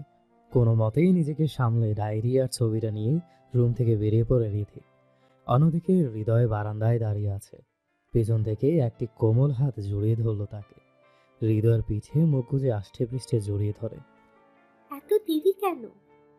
সবাই গভীর ঘুমিয়ে পড়ার পর আসতে হয়, না হলে কেউ দেখে ফেললে। ফেলবে, আমার বউ আমার ঘরে আসবে, তাতে তাদের কি? কেউ তো জানে না তুমি আমার বউ, সবাই তো বোন ভাবে। আচ্ছা, বাসায় যদি না মানে? কেন মানবে না? আমি দেখতে খারাপ? পড়াশোনা নেই, চাকরি নেই। আমি পরিবারের ব্যবসায় না গিয়ে নিজের যোগ্যতায় ইতালি জব করছি, নিজের আলাদা ব্যবসা করছি, বাড়ি করেছি একমাত্র তোমার জন্য, যাতে কেউ তোমার আমার উপর আঙ্গুল না তুলে, যে বাপের টাকায় জোরে তোমাকে চাই। কিন্তু এবার হৃদয় ঘুরে দাঁড়িয়ে সামনে থাকা হলুদ ফর্সা বিড়াল চোখের গোলগাল বুক সমান উচ্চতার মেয়েটির গালে হাত রাখে। কোনো কিন্তু না, আমি সব সামলে নেব। সামনের মাসে রিদিকার বিয়ের পরপরই তোর জন্মদিন। এই তুমি তুই বলতে না করেছি না? আচ্ছা আচ্ছা, একবার তোমার বয়স 18 হয়ে গেলেই বাসায় বলে দেব। সবাই মানলে ঠিক, না হলে তোমাকে নিয়ে ইতালিতে চলে যাব, ছোট্ট সংসার সাজাবো। এবার মেয়েটি হৃদয়ের বুকে মুখ গুজে জড়িয়ে ধরে তাকে। এই জন্যই 3 মাসের ছুটিতে আসা? হ্যাঁ। ঘুমাবেন না? না, আদর করব তারপর। বিয়ে করলাম 1 বছর হতে চললো, অথচ বউকে মাত্র হাতে গোনা 6 বার আদর করেছি, তাও লুকিয়ে। ছি, শয়তান। বলে মেয়েটি হৃদয়ের বুকে থাপ্পড় দেয়। হৃদয় কোলে তুলে নিয়ে সোজা বিছানায় রেখে লাইট বন্ধ করে দেয়। তারপর আস্তে আস্তেই মেয়েটির ওড়না সরিয়ে কাছে যায়, কানের কাছে ফিসফিস করে। পাশের রুমে রিদিক আছে, বেশি শব্দ করবে না। সাথে সাথে মেয়েটির গাল, নাক, মুখ লজ্জায় লাল হয়ে ওঠে। হৃদয় হেসে ঠোঁটে ঠোঁট বিলীন করতে করতে মেয়েটিকে নিয়ে ভালোবাসার সাগরে ডুব দেয়। এদিকে এতক্ষণ ঋধিক পাশের বারান্দায় দাঁড়িয়েছিল। অন্ধকারে হৃদয় বা মেয়েটি কেউই খেয়াল করেনি বিষয়টি। ঋধিক সব শুনেই তাদের রুমে গিয়ে লাইট বন্ধ করার পর আফসোসের সুরে বিড়বিড় করে। বিয়ে করলাম 4 বছর হতে চলল, এখনো বউকে ঠিক মতো জড়িয়ে ধরে কিস করতে পারলাম না। আর এদিকে 1 বছরে 6 বার বাসর করে এরা আফসোস করে। জিন্দেগি পাঞ্চার। বেশ ঠান্ডা বাতাস, হালকা মেঘ আর হালকা রোদ, সব মিলিয়ে মন ভালো করার মতো একটা পরিবেশ। চৌধুরী কুঞ্জের 2 বেগম আর 2 জন কাজের লোক মিলেই সকালের নাস্তা তৈরি করতে ব্যস্ত। ইতিমধ্যেই বাড়ির 3 কর্তার ঋধিক, হৃদয়, রাব্বি এবং রাত্রি ডাইনিং টেবিলে বসে পড়েছে। ঋধিরা চৌধুরী ও সামিয়া চৌধুরী সবার প্লেটে নাস্তা দিতে দিতেই সিঁড়ির দিকে তাকান। রীতি ঘুম থেকে উঠে কলেজের ইউনিফর্ম পরে রেডি হয়ে নিচে নামছে। রীতি নিচে এসে ধপাস করে ঋতিকের পাশে বসে পড়ল। বড় আম্মু, তাড়াতাড়ি নাস্তা দাও। আজ কলেজে গিয়ে ইম্পর্টেন্ট নোটস কালেক্ট করতে হবে, আর আজ ফিরতে দেরি হবে। কলেজ শেষে লাইব্রেরিতে কাজ আছে। 5টা বাজে, গাড়ি পাঠিয়ে দিও। রীতি খেয়াল করেনি যে তার পাশে ঋধিক বসা। কথাগুলো শোনার সাথে সাথেই ঋধিক শব্দ করেই প্লেটে চামচ ফেলে দেয়। হঠাৎ শব্দে কেঁপে ওঠে, পাশে তাকাতেই ঋধিককে দেখে রীতি চুপসে যায়। ঋধিকের পাশে বসার কোনো ইচ্ছে তার নেই, কিন্তু এখন সবার সামনে উঠে যাওয়াও মুশকিল। কি দেবো রে তোকে? বড় আম্মু, পরোটা ডিম দাও। একটু সবজি দেই? কথাটা শুনেই রীতি নাকমুখ কুঁচকে চিৎকার করে বলে ওঠে, না। ঋধিরা চৌধুরী দীর্ঘশ্বাস ফেলে বিড়বিড় করেন, এই মেয়েকে নিয়ে আমি আর পারি না। সবাই খাওয়া দাওয়া করছে, কিন্তু ঋধিকের চোখে রাগে লাল হয়ে আছে। সে খুব ভালো করেই জানে রীতির কোনো এক্সট্রা ক্লাস নেই, সে ওই ছেলেটার সাথেই দেখা করতে যাবে। ঋধিক ঠিক করে ফেলেছে, যে করেই হোক ওই ছেলেকে সরাতে হবে। ছেলেটা নিশ্চিত কলেজেরই কেউ, কারণ কলেজের বাইরে ঋধিকের অনেক গার্ড লাগানো আছে যারা রীতির প্রতি সেকেন্ডের খবর দেয় থাকে। কলেজের ভেতরে 26-27 বছরের কোনো স্টুডেন্ট হওয়ার কথা নয়। ছবি দেখেই মনে হচ্ছে সে একজন টিচার। আজ ঋধিক অফিসে যাবে না, রীতির উপর নজর রাখবে। আর মাত্র 6 মাস, তারপর রীতি চাক বা না চাক তাকে ঋধিকেরই হতে হবে। ঋধিকের ভাবনার মাঝে ওসমান চৌধুরীর কণ্ঠ আসে। শুনলাম ইতালির অনেক বড় একটা কোম্পানির সাথে ডিল করতে চাচ্ছ। ওসমান চৌধুরীর কথায় 7-5 ভাবনা ছেড়ে আবার খেতে খেতে শান্ত কণ্ঠে উত্তর দেয় ঋধিক। আমি চাচ্ছি এমন না, হুট করে হয়ে গেছে। ওনারা বাংলাদেশের বিভিন্ন কোম্পানি থেকে স্যাম্পল নিয়েছিল, আমাদের থেকেও। আর তাদের আমাদের প্রোডাক্টের মান, ডিজাইন সব কিছুই ভালো লেগেছে। তারা মূলত ব্রাইডাল গাউন আর বিভিন্ন ফ্যাশন ওয়েস্টার্ন প্রোডাক্ট নিয়ে ডিল করতে চাচ্ছিল। স্যাম্পল পছন্দ হওয়ার পর ওনারা মিটিং করতে চায়। আমি একটা ছোট্ট মিটিংয়ের মাধ্যমে প্রেজেন্টেশন দিই, তা তাদের পছন্দ হয়েছে। আর তারা আজকে সন্ধ্যায় আগামী 3 বছরের জন্য কন্ট্রাক্ট সাইন করতে চায়। এখন তুমি কি চাচ্ছ? ছোট আব্বু আগে থেকেই সব জানে, উনি সব হ্যান্ডেল করেছে এই ডিলে। আমি আজ অফিসে এই নিয়ে তোমার আর মেজ আব্বুর সাথে কথা বলতে চাচ্ছিলাম। দেখো বাবা, বাংলাদেশের টপ 15টা ক্লোথিং গার্মেন্টস কোম্পানির মধ্যে আমাদেরটা 13 নম্বরে। আমি চাই আমাদের কোম্পানিকে আগামী 5 বছরের টপ 3-তে নিতে। আর এই ডিলটা হলে 6 মাসের মধ্যে বাংলাদেশ টপ 7 নম্বর ক্লোথিং গার্মেন্টস কোম্পানি আমাদের হবে। তাহলে তো ভালোই, আমার বিশ্বাস ছিল তুমি পারবে। কিন্তু একটা সমস্যা আছে। কি সমস্যা? শিপমেন্ট চট্টগ্রাম থেকে করতে হবে। ঢাকা থেকে চট্টগ্রামে প্রোডাক্ট নিয়ে যাওয়ার ট্রাভেল কস্ট অনেক পড়বে। তার উপর ঢাকাতে ম্যাটেরিয়ালের দাম অনেক বেশি, এতে আমাদের প্রফিট কমবে। আর এত বড় প্রজেক্ট বাইরের মানুষের ভরসা ছাড়া সম্ভব না। এদিকে ঢাকার কোম্পানি ছেড়ে আমার চট্টগ্রাম যাওয়া সম্ভব না। তো এখন তুমি কি চাও? এবার ঋধিক এক এক করে রাব্বি, রাজীব চৌধুরী, রিজিক চৌধুরীর দিকে তাকায়। রাব্বির পড়াশোনা শেষ, এখন বিজনেসে ঢোকা দরকার। আর এত বড় একটা ডিলের মাধ্যমে বিজনেসে পা দেওয়া ওর জন্য নিজেকে প্রমাণ করার বেস্ট অপশন। ঋধিকের কথায় রাব্বি থতমত খেয়ে যায়। ভাই, এত বড় প্রজেক্ট আমি কিভাবে হ্যান্ডেল করব? আমি তো বলছি না তুই একা করবি, আগে কথা শোন। রাজীব চৌধুরীর কথায় রাব্বি মুখে আধার নামিয়ে রাত্রের দিকে তাকায়। এই পিচ্ছিকে না দেখে যে তার দিন কাটে না। আর অন্যদিকে রিজিক চৌধুরীর পাশে স্কুল ড্রেস পরা ছোট্ট উজ্জ্বল শ্যামলা বেবি ফেসের মেয়েটার চোখ টলমল করে ওঠে। রাত্রির টলমল চোখ আর রাব্বির আধার নামা মুখ সবার থেকে লুকাতে পারলেও হৃদয় আর ঋধিকের থেকে পারে না। হৃদয় ঋধিকের দিকে ইশারা করে মিটিমিটি হাসে। ঋধিক দীর্ঘশ্বাস ছাড়ে, তারপর চোখ যায় সিয়ামের দিকে, যে মনের সুখে খাচ্ছে। ঋধিক মনে মনে ভাবে, বাপ মার বয়স বেশি না হলে তোর বউ করার জন্য একটা বোন দুনিয়ায় আনতে বলতাম, কিন্তু এত বড় বড় ছেলে মেয়ে রেখে আবার বাচ্চা নেওয়া মানায় না। তারপর একটু থেমে আবার ভাবে, চৌধুরী বাড়িতে ভাইয়া থেকে সাইয়া হওয়া ট্রেন্ড হয়ে গিয়েছে। একে একে 3টা ধাক্কা, 3 ভাই 99 হার্ট অ্যাটাক করবে। ভুল হলো, একজন অন্তত ডক্টর হওয়া উচিত ছিল। ঋধিকের উদ্ভট ভাবনার মাঝেই রিজিক চৌধুরী বলে, কি হলো হুদিক, বলো। ঘোর কাটিয়ে গম্ভীরতা বজায় রেখে ভারী কণ্ঠে ঋধিক বলে, আমি চাই প্রজেক্টের সমস্ত কাজ চট্টগ্রাম কোম্পানিতে হোক, আর মেজো আপু ছোট আপু রাব্বি মিলে ওখানকার সব দেখবে। একবারে 3 জন যাওয়া দরকার হবে না। 15 দিন রাব্বি আর মেজো আপু থাকলো, আবার 15 দিন ছোট আপু আর মেজো আপু থাকলো, আবার ছোট আপুর আর রাব্বি থাকলো। এভাবে রাব্বিকে একেবারে চাপ নিতে হবে না, আস্তে আস্তে সব সামলানো শিখবে। ছোট আব্বু মেজো আব্বুরও কষ্ট কম হবে। এদিকে ঢাকার সব আমি আর বাবা দেখে নেব। এখন বাকি তোমাদের ইচ্ছে। হ্যাঁ, এটাই ভালো। কিন্তু রাজীব আর রিজিক, তোমার কি কোনো সমস্যা আছে? আমারও নেই। তাহলে রিদিকে সন্ধ্যার ডিল সাইন করে ফেলো। আর রাব্বি ব্যাগ রেডি করো, পরশু তুমি চট্টগ্রাম যাবে। রাব্বি চুপচাপ হয়ে যায়। ঋধিক হালকাভাবেই একবার রীতির দিকে তাকায়, তারপর সবার উদ্দেশ্যে বলে, আমি চাই রীতির এইচএসসি পরীক্ষা শেষ হওয়ার আগে যেন ওকে ফোন দেওয়া না হয়। সবাই অবাক হয়ে তাকায়। রিজিক চৌধুরী মেয়ের দিকে তাকিয়ে ঋধিককে প্রশ্ন করে, কেন রে, কিছু হয়েছে? ওকে কলেজ ওঠার পরে মোবাইল দেওয়া হয়, আর আমার জানা মতে মোবাইল পাওয়ার পর থেকে ওর রেজাল্ট খারাপ হচ্ছে। তারপর ঋধিক তার ফোনের থেকে একটা ভিডিও চালিয়ে সবাইকে দেখায়, যেখানে রীতি পরীক্ষার খাতার মতো কিছু খাতা ড্রেনে ফেলাচ্ছে। কলেজ ওঠার 1 বছর কয়েক মাস পর্যন্ত ওর পড়ার অবস্থা অনেক ভালো ছিল, কিন্তু গত 8 মাস অনেক খারাপ, আর লাস্ট 5 মাস আরো খারাপ হতে থাকে, যাকে বলে যাতা অবস্থা। এটাও ঠিক ছিল, কিন্তু লাস্ট কলেজ টেস্টের খাতা ছিল ওগুলো, ফেল করেছে, আর তা লুকাতে খাতা ড্রেনে ফেলে দিয়েছে। আমার মতে ওকে পরীক্ষার আগে ফোন না দেওয়া ভালো। যদি কোনো প্রয়োজন হয় তো আমি বুঝিয়ে দেব, আর বাড়ির সবার ফোন তো আছে। সবাই থ হয়ে আছে। রীতির মতো ব্রিলিয়ান্ট স্টুডেন্ট আর ফেল হজম হচ্ছে না।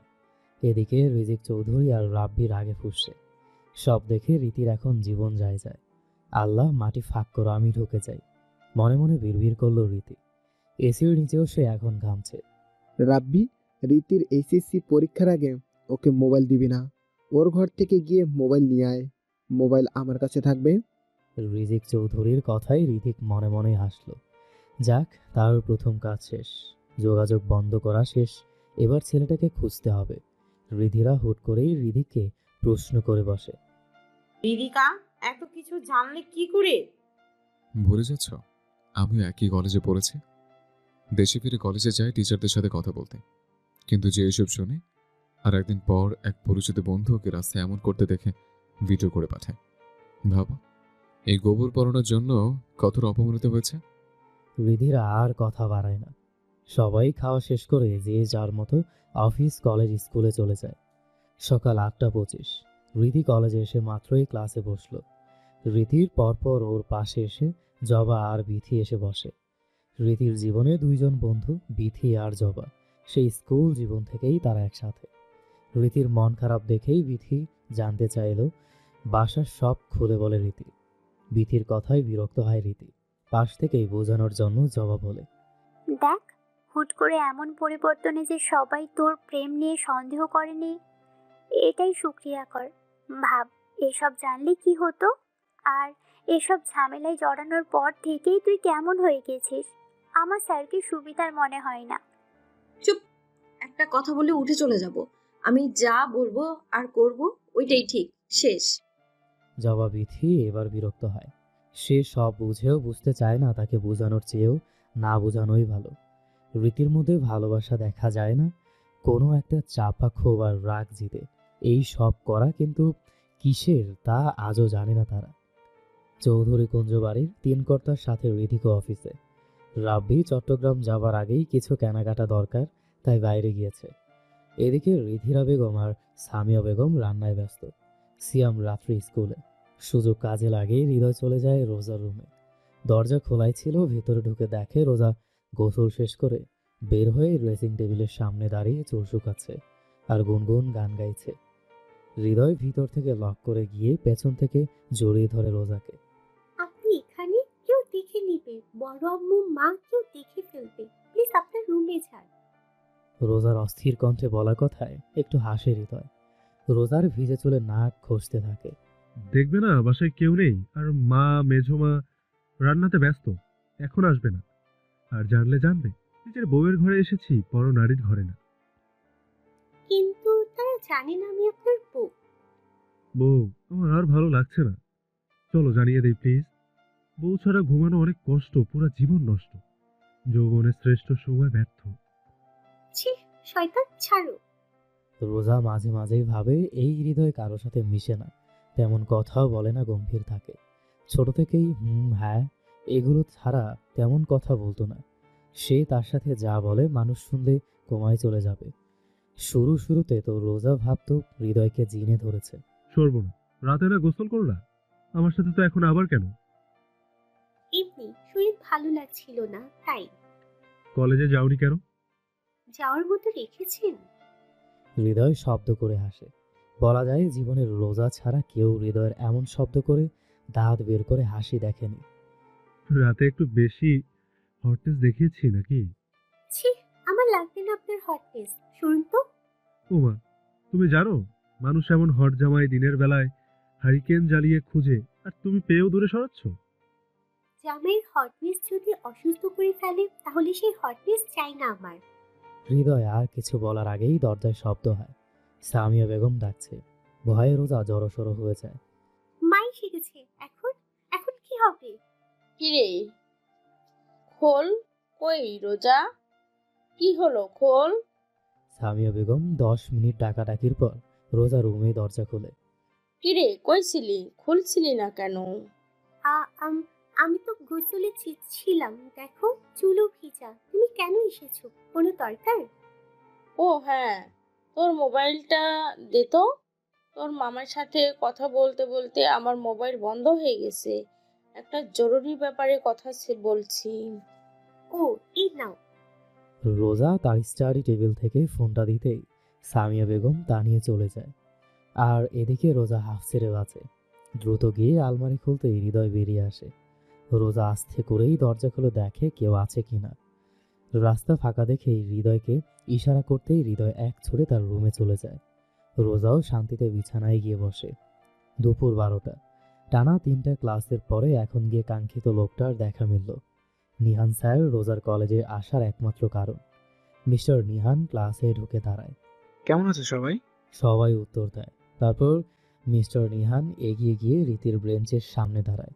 মুচকি হেসে রীতি বইটি তুলে নেয়। রীতিও খুশিতে গদগদ হয়ে যায়। সো স্টুডেন্টস, আমরা আজকে 7 নম্বর চ্যাপ্টার শেষ করব। বলেই পড়ানো শুরু করে। 1 ঘন্টা বোঝানোর পর সবাইকে জিজ্ঞেস করে, সবার ক্লিয়ার? আর কোনো সমস্যা আছে? তখনই রীতি দাঁড়িয়ে বলে, আমার শেষের দিকে সমস্যা, আর আগের দিনে আসেনি, তাই নোটগুলো পেলেও বুঝিনি আমি। ঠিক আছে, ছুটির পরে লাইব্রেরিতে এসো, বুঝিয়ে দিব। বলেই চলে যায়। এই স্যারটা কলেজের সবার ক্রাশ বলা যায়, কিন্তু কাউকেই পাত্তা দেয় না। আবার সবাইকে পাত্তা না দিলেও রীতিকে দেয়। সবার সামনে কম দেয়, কিন্তু এমনিতে অনেক। রীতি বসে থাকে ছুটির জন্য। কাল ফোনে নিহান আর তার এই প্ল্যানই হয়েছিল বাসায় বলবে লাইব্রেরিতে কাজ আছে, দেরি হবে, আর এদিক দিয়ে নিহানকে ক্লাসে সবার সামনে বলবে পড়া বুঝিনি। পরে লাইব্রেরিতে গিয়ে দুইজন গল্প করবে। দুপুর 2টায় রীতির ছুটি হয়। 30 মিনিট বসে থাকে। কলেজে মোটামুটি খালি হলে রীতি লাইব্রেরিতে যায়। সেখানে নিহান বসা আগে থেকেই। পুরো লাইব্রেরি ফাঁকা, 1-2জন দূরে দূরে বই পড়ায় ব্যস্ত। রীতি আর নিহান একটু দূরেই সবার আড়ালে গিয়ে বসে। বইগুলো খুলে রাখে যাতে মনে হয় পড়ছে। তারপর নিহান আর রীতি একজন আরেকজনের হাত ধরে গল্পে মেতে ওঠে। রীতির খুব ভালো লাগে নিহানের এই বিষয়। 5 মাসের সম্পর্কে নিহান রীতির হাত ধরা ছাড়া আর কিছুতেই আগায়নি। তার একটাই কথা, বিয়ের পর সব অধিকার ফলাবো, কিন্তু বিয়ের আগে তোমার সম্মান রক্ষা আমার দায়িত্ব। এদিকে রিধি কলেজের সামনে এসে দাঁড়ায়। কোনো দিক না দেখেই সোজা লাইব্রেরিতে চলে যায়। গিয়ে দেখে সবার থেকে একটু আড়ালে রীতি আর ছবির ছেলেটা বসা। দুজনের হাত ধরা, আর ছেলেটা রীতির চুল কানের পিছনে গুজে দিচ্ছে। বইগুলো এমন করে রাখা যেন পড়াচ্ছে মনে হয়। ছেলেটা আকাশি শার্ট আর কালো প্যান্ট ইন করে পরা, টিচারদের মতো চশমা, লম্বা ফর্সা, দেখতে মোটামুটি ভালো। ঋতিক ইতিমধ্যেই খোঁজ নিয়ে ও জেনেছে এটা রীতির কলেজের টিচার। বয়স 27, বাবার একমাত্র ছেলে। বাবার ছোট একটা কোম্পানি আছে, কিন্তু ছেলে শখের বশেই টিচারের জব করে। ঋতিক তাদের এভাবে দেখেই রেগে ছুটে গিয়ে নিহানের কলার ধরে টেনে এলোপাতাড়ি ঘষে দিতে থাকে। ঋতিককে দেখেই থতমত খেয়ে যায়। ভয় পেলেও নিহানকে বাঁচাতে হবে, না হলে মেরে ফেলবে যেভাবে মারছে। রীতি বারবার সরাতে চায় নিহানের ঋতিকের থেকে, কিন্তু পারে না। শেষমেশ ঋতিককে থাপ্পড় দিয়ে বসে।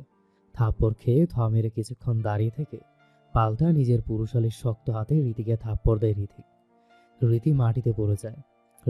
রীতির হাত ধরে টেনে তুলে আরও 2টা থাপ্পড় দিয়ে টানতে টানতে একটা ফাঁকা একটা ক্লাসে নিয়ে যায়। ওদিকে নিহান নাজেহাল অবস্থায় মাটিতে পড়ে আছে মার খেয়ে। তোর সাহস কি করে হয় আমি ছেড়ে অন্য কারো দিকে তাকানোর? রাগে হুঁশ হারা রীতি। এদিকে থাপ্পড়ে রীতি ওর রাগে ফাটছে। ভালোবাসি তাই। আর আপনি কে? আপনি আমার চাচাতো ভাই লাগেন। এই বয়স কত তোর? ভালোবাসা বুঝিস? আর বুঝলে আমাকে বাসবে। চাচাতো ভাই হন আপনি আমার। আর আপনার প্রেমিকা আছে, প্রেমিকা থাকতেও এইসব বলেন, লজ্জা করেন আপনার? যার প্রেমিকা আছে তাকে কেন আমি ভালোবাসবো?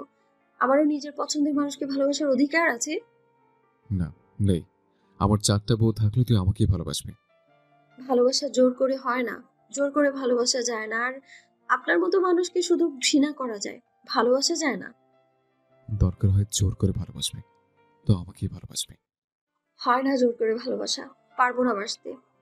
জোর করে হলেও তোকে ভালোবাসবো, যে আমার কাশকন্যা, শুধু আমার। রিধি থমকে যায়। 6 বছর পর তাকে রিধি কাশকন্যা বলল। তাড়াতাড়ি নিচে গাড়িতে এসে বস, নাহলে সব বাসায় বলবো। বলে রিধি খাটা ধরে বাইরের দিকে।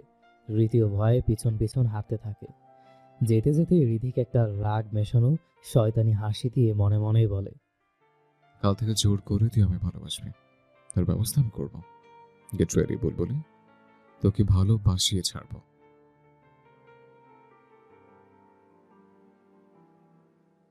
গাড়ি এসে থামে চৌধুরী কুঞ্জের সামনে। রীতি গাড়ি থামতেই এক ছুটে বাড়ির ভিতরে চলে যায়। সারা রাস্তা রিধিকের সাথে কোনো কথাই বলেনি সে। রীতি যেতেই রিধিক গাড়ি স্টার্ট দিয়ে চালাতে চালাতে কাউকে ফোন দিয়ে বলে, তুলে নিয়ে শালাকে। এদিকে রীতি বাড়িতে ঢুকেই রুমে ছুটে চলে যায়। আজ সে আর রুম থেকে বের হবে না। এই রিধিককে ভুলতে তার জন্য অপেক্ষার ইতি ঘটাতেই তো নিহানকে ভালোবাসা। এত বছরেও যখন রিধিককে ভুলতে পারেনি, তখনই আলো হয়ে 1 বছর আগেই কলেজে নতুন টিচার রূপে নিহান আসে। তাকে দেখে একটু ক্রাশ খায় রীতি। রিধিকের পরে এই ছেলেকে তার ভালো লেগেছে, তার কারণ রিধিক। নিহানের চোখ আর চুল রিধিকের মতো। রিধিককে না পাক, তার চোখের মতো চোখ তো পেল। পুরো মানুষটা লোভ না করলেও চোখের লোভ তো করাই যায়। তারপর আস্তে আস্তে পরিচয় বাড়ে নিহানের সাথে। একদিন একটা পড়া বুঝে নিসে নিহানকে বললেই ততক্ষণে ক্লাসের টাইম শেষ। তখন নিহান রীতিকে বলেছিল ছুটির পরে লাইব্রেরিতে যেতে, ওখানে বুঝিয়ে দিবে। ওই দিন অনেক কথা হয় আর ফেসবুক আইডি নেয় রীতি নিহানের। এরপর বন্ধু হিসেবে কথা হতে থাকে। এভাবেই চলতে চলতে 5 মাস আগেই নিহান রীতিকে প্রপোজ করে। রীতি ভাবলো অন্য কাউকে ভালোবাসার চেষ্টা করলে হয়তো রিধিককে ভুলে যাবে, তাই নিহানের কথা রীতি মেনে নেয়। 5 মাস ফোনে কথা, লাইব্রেরিতে দেখা করা, আড্ডা ছাড়া তেমন কোনো দেখা হয়নি। কারণ নিহান কলেজের টিচার, একজন স্টুডেন্টের সাথে ঘোরাঘুরি স্বাভাবিকভাবে কেউ নেবে না। আর এদিকে রীতির বাসায় জানলেও সমস্যা, তাই ওভাবে তারা কখনো দেখা করেনি। আর এজন্যই ঋতিক আগে কিছু জানেনি। 5-6 মাস একটা কুকুর পাললেও মায়া হয়, আবেগ কাজ করে, মোহ জন্মায়। আর নিহানের জন্য তাই হয়েছে। আর এটাকেই সে ভালোবাসা ভেবে নিল। কিন্তু বোকা রীতি এখনো বুঝলো না তার নিহানকে পছন্দের পিছনে ঋধিক ছিল। ঋধিকের মতো চোখ, তাই ভালো লেগেছে। মানে দাঁড়াই ঘুরিয়ে ফিরে ঋধিককেই ভালো লাগে। নিহানের চোখের দিকে তাকিয়ে সারাদিন পার করে পাগলিটা ভাবছে সে নিহানকে ভালোবাসে। আসলে তো সে নিহানের চোখে সামান্য ঋধিক পায় বলে তার মোহতে জড়িয়েছে। রীতি মনও জানে ঋধিকের মতো চুল আর চোখ না হলে জীবনেও নিহানের দিকে তাকাতেও না সে, কিন্তু বোকামি তাকে এটা মানতে দিচ্ছে না। বিকেল গড়িয়ে সন্ধ্যা। রীতি দরজায় খেল দিয়ে কান্না করছে। না, নিহানের থেকে আলাদা হওয়া বা ঋধিক নিহানকে মেরেছে তার জন্য না। কান্নার কারণ ঋধিক তাকে মেরেছে, বকেছে। হঠাৎ রীতির মনে হলো নিহান তার 10টা না 5টা না, একটা মাত্র প্রেমিক। এত মার খেলো ঋতিকের কাছে রীতির জন্য। রীতির তো নিহানের জন্য একটু কান্না করা উচিত। তা ভেবেই দীর্ঘ 5 মিনিট নিহানের কথা ভেবে কান্না করার ট্রাই করলো, কিন্তু হার পারল না। নিহানের জন্য কেঁদে সে কমফোর্ট পাচ্ছে না। হাল ছেড়ে রিধিক তাকে থাপ্পড় মেরেছে ভাবতেই চোখ আর নাক দিয়েই নদীর বইতে শুরু করলো। রীতি পাশ থেকেই টিস্যু নিয়ে নাক পরিষ্কার করতে করতে বিড়বিড় করে, পালের কান্নাও আমার সাথে বেইমানি করে। এটা ভেবে আরও কান্না করতে করতে একসময় ঘুমিয়ে পড়ে। রাত 11টা। চৌধুরীকুঞ্জে খাওয়ার পর্ব শেষ করে সবাই যার যার ঘরে। এদিকে রিধিকের রুমে হৃদয়ে রাব্বি গোল মিটিং করছে। রিধিক সপ্তাহ খুলে বলার পর রাব্বি এখন রাগে শেষ, তার শরীর জ্বলে যাচ্ছে।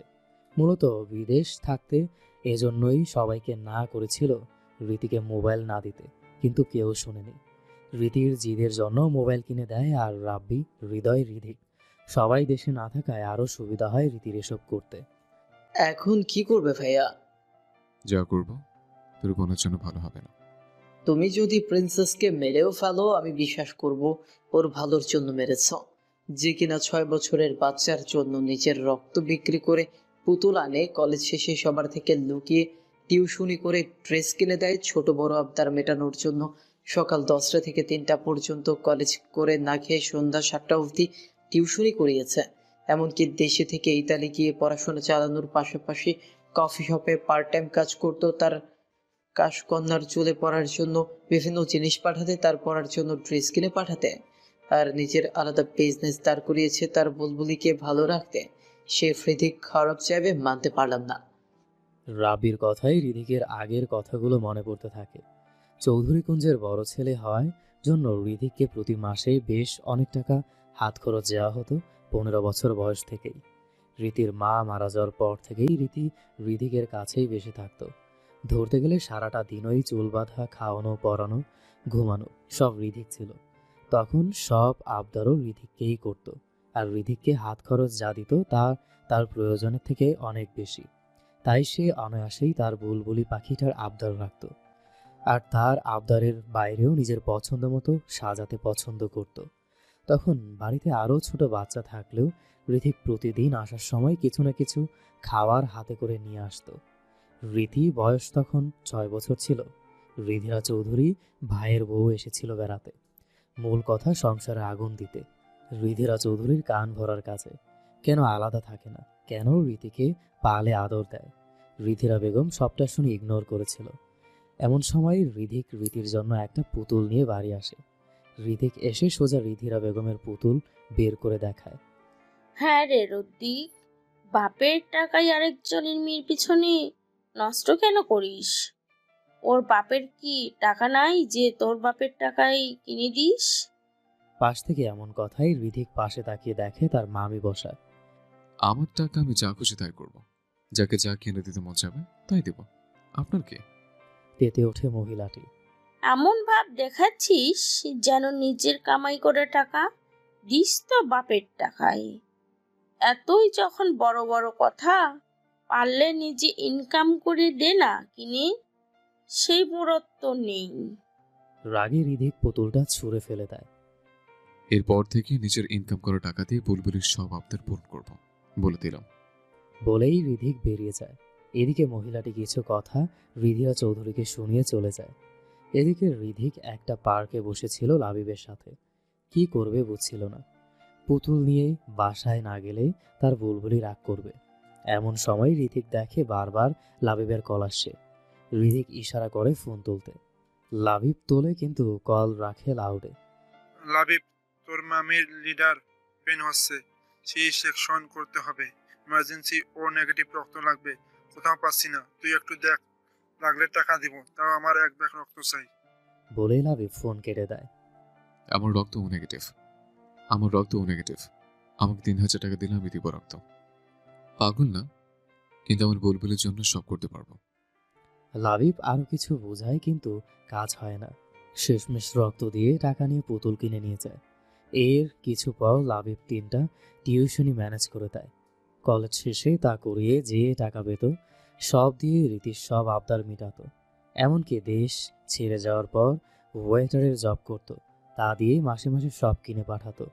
তারপর বাবার বিজনেস সামলানোর জন্য যেই টাকা দিত তা জমিয়ে একটা বিজনেস শুরু করে। আস্তে আস্তেই তা বাড়িয়ে নিজের কোম্পানি তৈরি করে। বাপ চাচার মতো বিশাল বিজনেস না হলেও তার থেকে কম কিছু না, বরং বেশি। কি করতে চাও তুমি এখন? হৃদয়ের কথায় ঘোর কাটে ঋতিকের। একটু বাঁকা আসে। কি করা লেগেছে শুধু এই মেয়েটার জন্য। বিয়ে করব। কি? আবার বিয়ে কেন? তোদের বোন আর আমার বউ তো জানে ওইটা নাটকের বিয়ে ছিল, আর আমি অন্য কাউকে না, তাকেই ভালোবাসি। তাহলে সত্যিটা বলছো না কেন? এত সহজে না, ওকে শাস্তি দিয়ে তারপর। এখন তোরা দারুণ সরাগের থেকে এত রাতে কই যাবা? বিয়ে করতে। মানে? তোর ভাবি আর রাব্বি শালার বোনকে আবার বিয়ে করব। ভাই আমি শালানা সম্বন্ধে। ওই একই। এখন যা, কাজে লেগে পড়। কিন্তু রীতি, তোমাকে বিয়ে করতে রাজি তো হবে না। কিভাবে কি করবে? ব্ল্যাকমেল করব। কি? চুপ, শালার সম্বন্ধে আর আমার বোর দেবর। যা কাজ কর। রাব্বি আর হৃদয় চলে যায়। হৃদিক একজনকে ফোন করে। কাজ হয়েছে? ওপাশ থেকে হ্যাঁ শব্দ আসতেই হৃদিক শয়তানি হাসিতে ফেটে পড়ে। রাত 12টা। রীতির ঘুম ভাঙে। ঘুম থেকে উঠে দেখে সে এখনো কলেজ ড্রেসে, তাই ফ্রেশ হতে চলে যায়। ফ্রেশ হয়ে বের হতেই দেখে ঋতিক দাঁড়িয়ে। আপনি এত রাতে এইখানে কেন? তোকে আমার প্রেমে ফেলাতে এসছে। লজ্জা করে না জিএফ থাকতে ওই আমায় এসব বলতে আপনার? আর প্রেমে পড়বো তাও আবার আপনার? স্বপ্নেও না। যদি বলি পড়বি? অসম্ভব। আর যদি সম্ভব করতে পারি? বললাম না অসম্ভব। চল একটা ডিল করে। এখন আমরা বিয়ে করব। বাসার কেউ কিছু জানবে না, শুধু তুই আর আমি জানবো আমরা বিবাহিত। 6 মাসের মধ্যে যদি তুই আমাকে ভালো না বাসিস, আমি নিজে তোকে তোর ভালোবাসার মানুষ বা যাকে বলবি তার হাতে তুলে দেব। কিন্তু যদি ভালোবেসে ফেলিস তাহলে? ঋতিক একটু কাছে এসে রীতির কানের কাছে ঝুঁকে ফিসফিসায়। তাহলে গুনে গুনে আমার 5টা বাচ্চার মা হতে হবে। রাজি? রীতি এখনো অবাক হয়ে দাঁড়িয়ে আছে। ভাবছে কি বলছে এই লোক এগুলো। বিয়ে একে আর 6 মাসের জন্য? অসম্ভব। জীবনেও না। আমি জানতাম মানবি না। পরপর পকেট থেকে ফোনটা বের করে কাউকে ভিডিও কল দিয়ে রীতির সামনে ধরে, যেখানে দেখা যাচ্ছে নিহানকে 3 জন উগান্ডার জলহস্তি টাইপ লোক পেটাচ্ছে। রক্তের নাক মুখ ফেটে যাচ্ছে। না, ছেড়ে দিন প্লিজ। এমন করবেন না প্লিজ ঋদিক ভাই। বিয়ে করবি? অসম্ভব। এবার ঋদিক মোবাইলের দিকে তাকিয়ে লোকটিকে বলে, শুট হিম। লোকটির সাথে সাথেই একটা বন্দুক বের করে নিহানের একটি হাত শুট করে দেয়। এটা দেখে রীতি চিৎকার দিয়ে ওঠে। না প্লিজ ঋদিক ভাই, এমনটা করবেন না। 20 মিনিট সময় দিলাম, ভেবে বল বিয়ে করবি কিনা। উত্তর হ্যাঁ হলে তোর আশিক নিহানকে ছেড়ে দেব, কিন্তু যদি না হয় পরের গলিটা ঠিক মাথা বরাবর হবে, আর লাশটা কেউ খুঁজে পাবে না। রীতি কিছু সময় ভেবে বলে, আমার 3টা শর্ত আছে। যদি মানেন তাহলে আমি বিয়ে করব, কিন্তু যদি না মানেন তাহলে আমার কিছুই করার নেই। চাইলে নিহানকে মারতে পারেন। বাহ, কি ভালোবাসা রে। ভালোবাসা মানুষকে মেরে ফেলতে বলতেও তোর গায়ে পাচ্ছে না। আচ্ছা তুই কি মনে রাখবি এই মেহেরাজ হৃদিকের মন অনেক বড়? আচ্ছা তুইও কি মনে রাখবি এই মেহেরাজ হৃদিকের মন অনেক বড়? বল কি শর্ত? 1, 6 মাস আমার সাথে কোনো ইন্টিমেট রিলেশন করতে পারবেন না। 2, বাসার কেউ এই বিয়ের কথা জানবে না। 3, আমি আমার মতো চলবো, খাবো, ঘুরবো, যা মন চায় করবো, কোনো বাধা দিতে পারবেন না। এগুলো মেনে যদি বিয়ে করতে পারেন তাহলে ঠিক আছে। ঠিক আছে, রাজি। সোজা ভাষায় তুই না চাইলে বাসর করবো না, কিন্তু তুই চাইলে দিনে 10-12 করতে পারবো। আফটার অল আমি 29 হলেও আমার ভেতরটা এখনো 25 বছরের টকবকে যুবক। রীতি ভেবেছিল ঋদিক তাকে ব্যবহার করার জন্য বিয়ে করতে চাইছে। 6 মাস সবার আড়ালে বিয়ে করে ভোগ করেই তারপর ছেড়ে দিবে। চল এখন। কোথায় যাব? বিয়ে করবি না নাকি বলবো মেরে দিতে তোর আশিককে? এত রাতে? তো কি হয়েছে? এভাবে? এবার তাকিয়ে দেখলো রীতি প্লাজো আর একটা সাধারণ সুতি সাদা কুর্তি পরা। হ্যাঁ এভাবেই চল। রীতি বিছানা থেকে ওড়না নিয়ে উঠে দাঁড়ায়। হুট করেই ঋদিক তাকে পাজাগোলা করে কোলে তুলে নেয়। এই কি করছেন? ছাড়ুন আমায়, নামান। একদম চুপ। বাসা সবাই ঘুমাচ্ছে, যদি কোনো ঝামেলা হয় তো তোরা নিয়ে সব বলে দেবো বাসায়, সাথে তোর ওই আশিককে জীবিত কবর দিব। রীতি চুপ করে যায়, নীরবে চোখের পানি পড়তে থাকে। হৃদিক সোজা গাড়িতে নিয়ে বসিয়ে গাড়ি চালাতে শুরু করে। থামে একটা কাজী অফিসের সামনে গিয়ে। রীতি নামতেই দেখে লাবিব, তার পাশে আরও তিনজন, কিন্তু বয়সে 22-23 বছরের হবে। হৃদিক নামতেই তিনজন এগিয়ে আসে। ভালো আছে, অবশ্যই ট্রিট দেব, গিফটও আছে তোমাদের জন্য। এখন ভিতরে চলো। বলে তাকাতেই হৃদিক রাগী চোখ দেখে চুপসে যায়। রীতি রীতিমতো বড় বড় চোখ করে তাকিয়ে আছে। সবার কথা তার মাথার উপর দিয়ে যাচ্ছে, তার মাঝে শুধু একটা কথাই ঘুরছে, সে কি করছে এটা। ভিতরে যাওয়ার পর বিয়ের কার্যক্রম শুরু হয়। সব লিখে কাজে জিজ্ঞেস করে কাবিন কত হবে। হৃদিক কিছু বলার আগেই রীতি বলে ওঠে, 2 কোটি লিখুন। কাজী লাবিব সহ সবাই অবাক হয়ে তাকায়। 5, 10, 20 বা 50 লাখ হলেও বুঝতো, কিন্তু সোজা 2 কোটি। হৃদিক তাচ্ছিল্যের হাসি দিয়ে কাজীকে বলে, আমার ইতালি কোম্পানি, ইতালির আর কানাডার বাড়ি। আমার ইতালির কোম্পানি, ইতালি আর কানাডার বাড়ি, নগদ 5 কোটি টাকা, আর আমার এবং তার কবরের জায়গা। লিখুন। বাবা এত কিছু? আপনাকে যা বললাম তাই করুন। কাজী আর কথা না বাড়িয়ে চুপচাপ লিখতে থাকে। এদিকে রীতির দিন দুনিয়া খেয়াল নেই, পাথর হয়ে বসে আছে। সাদা প্লাজো আর সাদা একটা কুর্তির সাথে একটা সাদা ওড়না আর মাথায় লাল দোপাট্টা। একটু আগেই কাজী অফিসে ঢোকার আগেই রিধিক গাড়ির ব্যাক সিট থেকে এটা শপিং ব্যাগ নিয়ে ব্যাগের ভিতর থেকে একটা লাল দোপাট্টা নিয়ে রীতির মাথার উপর বৌদের মতো করে রেখে পিন দিয়ে সেট করে দেয়। এটা কেন জিজ্ঞেস করায় রিধিক বলেছিল, এটা ছোট আমার বিয়ের দুপাট্টা। তুই ছোটবেলায় বলতে আমি এটা পরে বিয়ে করব, তাই দুপুরে লুকিয়ে মেজম্মুর রুম থেকে এটা এনেছে। রীতির চোখ থেকেই পানি পড়তে শুরু করলো। তার শখের ইমোশনের একটা জিনিস রীতি কিনা 6 মাসের একটা বিয়ের জন্য ব্যবহার করছে। রীতির রাগটা আরো বাড়লো, কিন্তু কিছু বলল না। নিহানের জন্য সব শেষ করে কাজী কবুল বলতে বললে রীতি আমতা আমতা করেই চোখের পানি ঝরাতে ঝরাতে 3 বার কবুল বলে, আর মনে মনেই বলে, এই 6 মাস আপনার জীবন জাহান্নাম বানিয়ে ছাড়বো। তারপর কাজী ঋতিককে বলে সে সাথে সাথে কবুল বলে দেয়। তারপর সব মিটমাট করে রীতিকে নিয়ে ঋতিক সোজা রওনা হয় বাড়ির দিকে। রাত 8টা বাজে। রীতি বারান্দায় দাঁড়িয়ে আছে। এই তো একটু আগেই আসলো এখানে। কাল বিয়ে শেষ করে যখন বাড়ি আসে তখন রাত 4টা বাজে। বাড়ি এসে সোজা রুমে গিয়ে রুম লক করে কান্না করতে করতে ঘুমিয়েছিল। ঋতিক বিরক্ত করেনি। রিধির ঘুম ভাঙে দুপুর রিধিরা চৌধুরীর বকাবকিতে। কোনো রকম একটু খেয়ে আবার রুমে এসে নিহানের কথা, তার আর রিধিকের ভবিষ্যতের কি হবে, রিধিক তার ভালোবাসার মানুষকে কেন ঠকাচ্ছে, ভাবতে ভাবতে ঘুমিয়ে পড়ে। সন্ধ্যায় উঠে ফ্রেশ হয়েই নিচে এসে দেখে সিয়াম ফুচকা খাচ্ছে। রীতির অনেক পছন্দ, সে কেড়ে করে হলেও খায়, কিন্তু আজকে তার মন চাইলেও সে খেলো না। আবার উপরে গিয়ে বসে থাকে। ফোন দরকার তার, নিহানকে কি করলো জানতে হবে। পরে অশান্তি নিতে না পেরে বারান্দায় যায়। কিছুক্ষণ পরেই ঋতিক এসে হুট করেই ঘুরিয়ে বারান্দার গ্রিলের সাথে চেপে ধরেই কিস করা শুরু করে। রীতি দুহাতে ধাক্কাতে ধাক্কাতে ঋতিককে সরিয়ে আমতা আমতা করেই বলে, কি করছেন ঋতিক ভাই? তোর শর্ত মতে আমি তোর সাথে ইন্টিমেট হতে পারবো না, কিন্তু তোকে কিস করবো না বা হাত ধরবো না, একটু আদর করবো না, রোজ করবো না, তা তো বলিনি। মানে?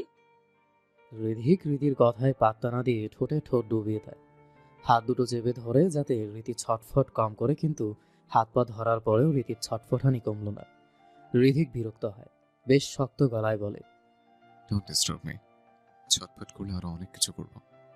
তুই ইন্টিমেট হতে না করেছিস মানে অনলি সেক্স করতে পারবো না, এমনটা বলেছে তোকে ছোঁয়ার নিষেধ। এখন আমাকে বিরক্ত করলে পেছনে ফেলে সেক্স পথে সব করবো। এবার রীতির ভয় হয়, শান্ত হয়ে যায়। ঋতিক আবার ঠোঁটে ঠোঁট ডোবায়। একটু পরেই কিভাবে রীতির দিকে তাকায়। রেসপন্স করছিস না কেন? রীতি কিছুই বুঝে পারে না। অবুঝ চোখে তাকিয়ে ভাবলো সে তো ছটফট করেনি। তারপর মাথা নিচু করে মিনমিন করে বলে, আমি তো ছটফট করিনি। তাহলে কিছু রেসপন্স করছিস না কেন? আগে কখনো কাউকে কিস করিনি তো। মুভি বা ভিডিওসে দেখিস না কখনো? কিন্তু কখনো করিনি। ঋতিক দীর্ঘশ্বাস ছাড়ে। এখন এসেই কিস করাও শেখানো লাগবে। তারপর আবার একটু খুশিও হয়। নিজের হাতে পেলে পুষে বড় করা বউ বলে কথা। 12 বছর পর্যন্ত নিজের মতো করেই শিখিয়ে পড়িয়ে বড় করেছে। জামা কাপড় বদলানো আর গোসল বাদে তো সবই ঋতিক করত। আর দেশ ছাড়ার পরও তার মতেই বড় করা হয়েছে ঋতিকে। তাই এসব থেকে রিধিকই তাকে দূরে রেখেছে। এখন এগুলো শিখিয়ে নিবে, সমস্যা নেই তার। রিধিক গম্ভীর মুখে তাকায়। রীতি এখনো অবুঝ দৃষ্টিতে তাকিয়ে আছে। আমি যখন তোর নিচের ঠোঁট কামড়ে ধরবো তখন তুই আমার উপরে ঠোঁট ধরবি, আর মাঝে মাঝে আমি তোর চিপস টানবো, তারপর তুই আমারটা। বুঝতে পারছিস? এইভাবে কিস করে। রীতি চোখ বড় বড় করে তাকায় রিধিকের দিকে। ছি, পাগল আপনি, আমি পারবো না।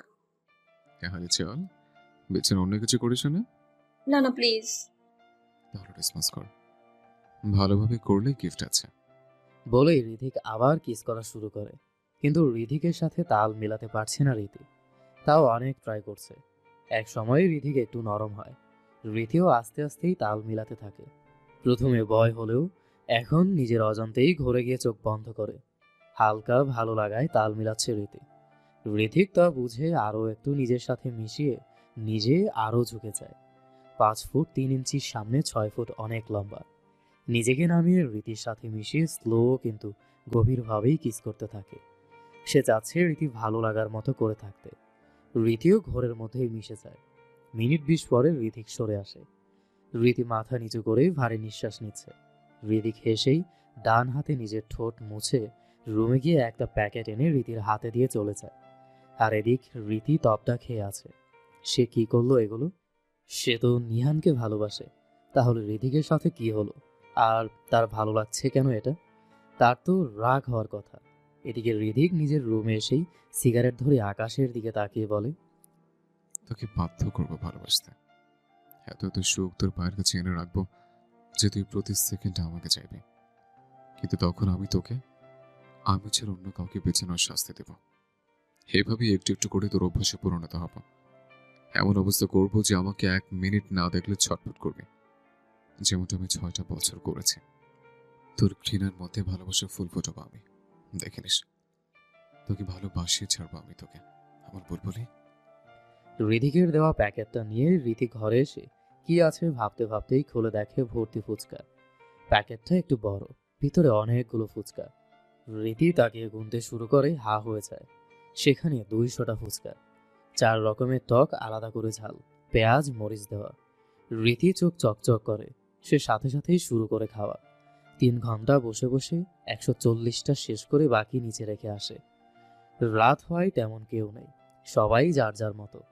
রীতি নেমে দেখে ড্রয়িং রুমের সোফায় বসেই সিয়াম টিভি দেখছে। মনটা তার আজ বেশ খারাপ। মন ভালো করার দরকার অনেক। সিয়াম রোজা রাত্রি কই? সিয়াম ভূত দেখার মতো তাকায়। রীতি আর তাকে সিয়াম বলল। এতদিন তাকে পোকা পশু প্রাণীর নাম ছাড়া ডাকে না। রীতি সিয়ামকে এভাবে তাকিয়ে থাকতে দেখে বিরক্ত হয়। কিরে, তেলাপোকার জাতগত সাদা ভাই? এবার যেন ঠিকঠাক লাগলো সিয়ামের। থার পোকার বংশের গুবুরে পোকা রোজা আপু আর রাত্রি আপু হাদে। রীতি কথা না বাড়িয়ে চলে যায়। সিয়াম আরো অবাক হয়। সে তো 1 রাউন্ড ঝগড়া আর 3 রাউন্ড মারামারি করার প্রিপারেশন নিচ্ছিল, আর রীতি চলে গেল। এদিকে সিয়াম তাকিয়েই রইল। তাদের 3 তলা বাড়িটা বিশাল জায়গায় নিয়ে করা। নিচে drawing room, dining, guest room, store room, common room সব। 2 তলায় ওসমান চৌধুরী, রাজীব চৌধুরী, রিজিক চৌধুরীর বেডরুম, লাইব্রেরি আর স্টাডি রুম। আর একটা রুম আছে, ওইটা এই বাড়ির সবচেয়ে বড় রুম। তাতে রীতি রোজার রাত্রি ডান্স করে।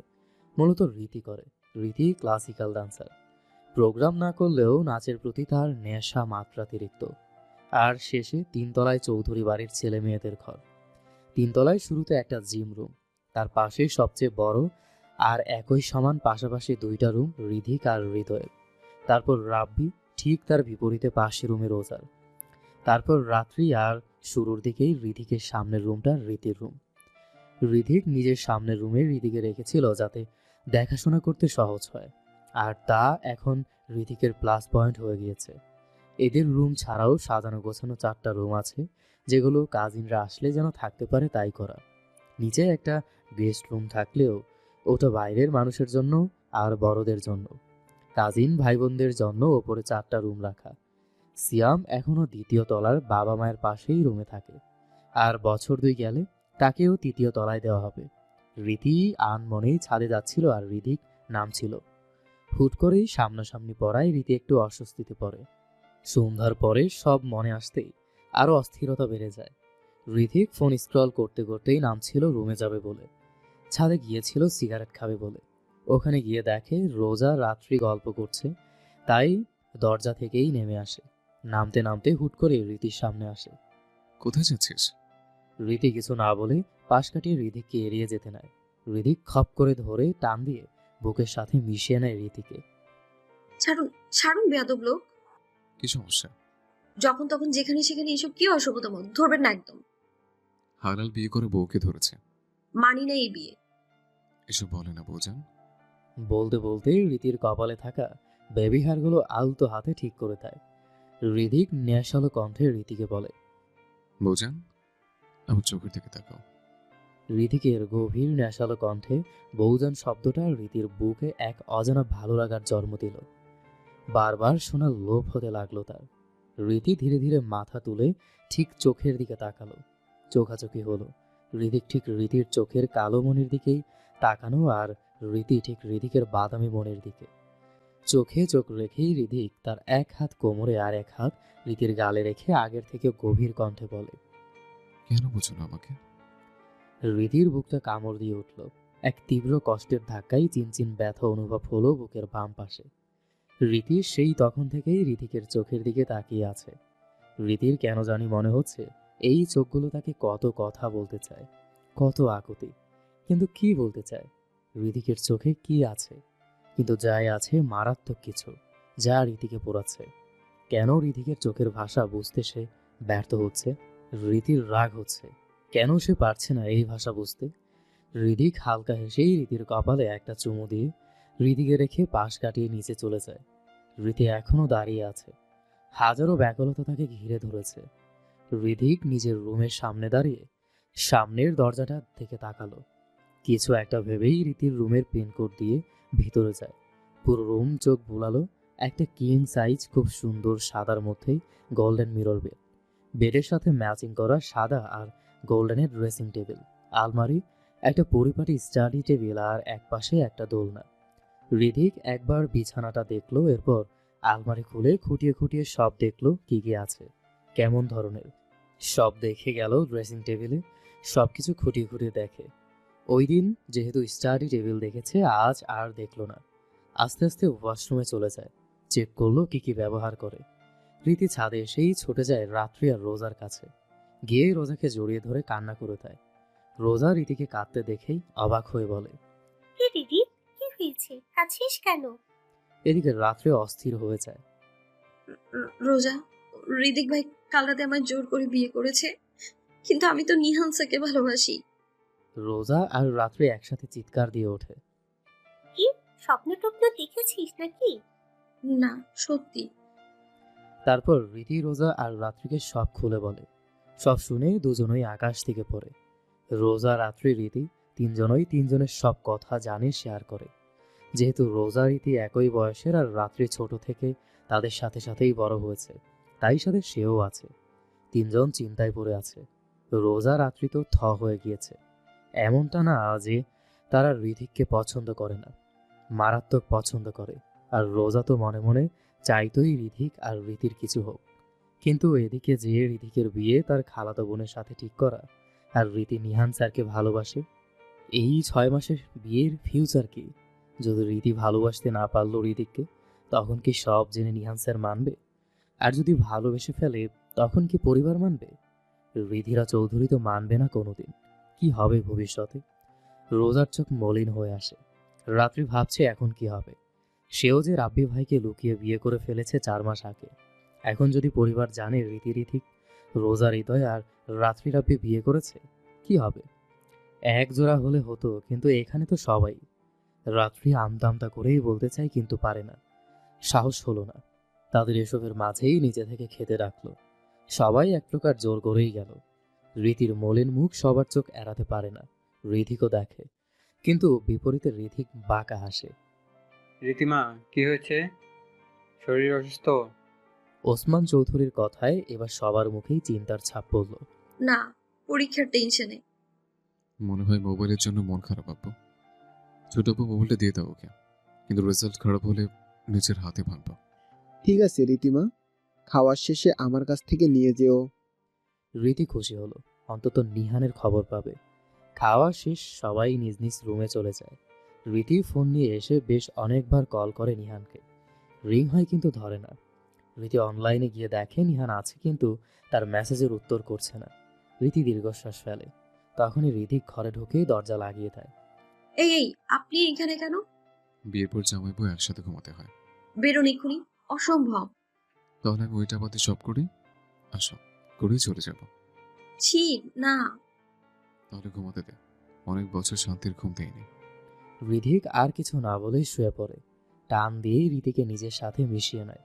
রীতি সরতে চাইলে, ছটফট করতে নিলে ঋতিক ধমকে ওঠে। ছটফট করলে কানে নিজের থাপ্পড় দিয়ে বাড়িতে সবাইকে বিয়ের কথা বলবো। রীতি নীরব হয়ে যায়। ঋতিক ডান কাত হয়ে শুয়ে রীতির মাথা নিজের ডান হাতের বাহুতে রাখে। তারপর রীতির মাথা বুকে নিয়ে জড়িয়ে ধরে বাম হাতে রীতির চুলে হাত বুলাতে থাকে। কান্না করতে করতে কিছু সময় পরেই রীতি ঘুমিয়ে পড়ে।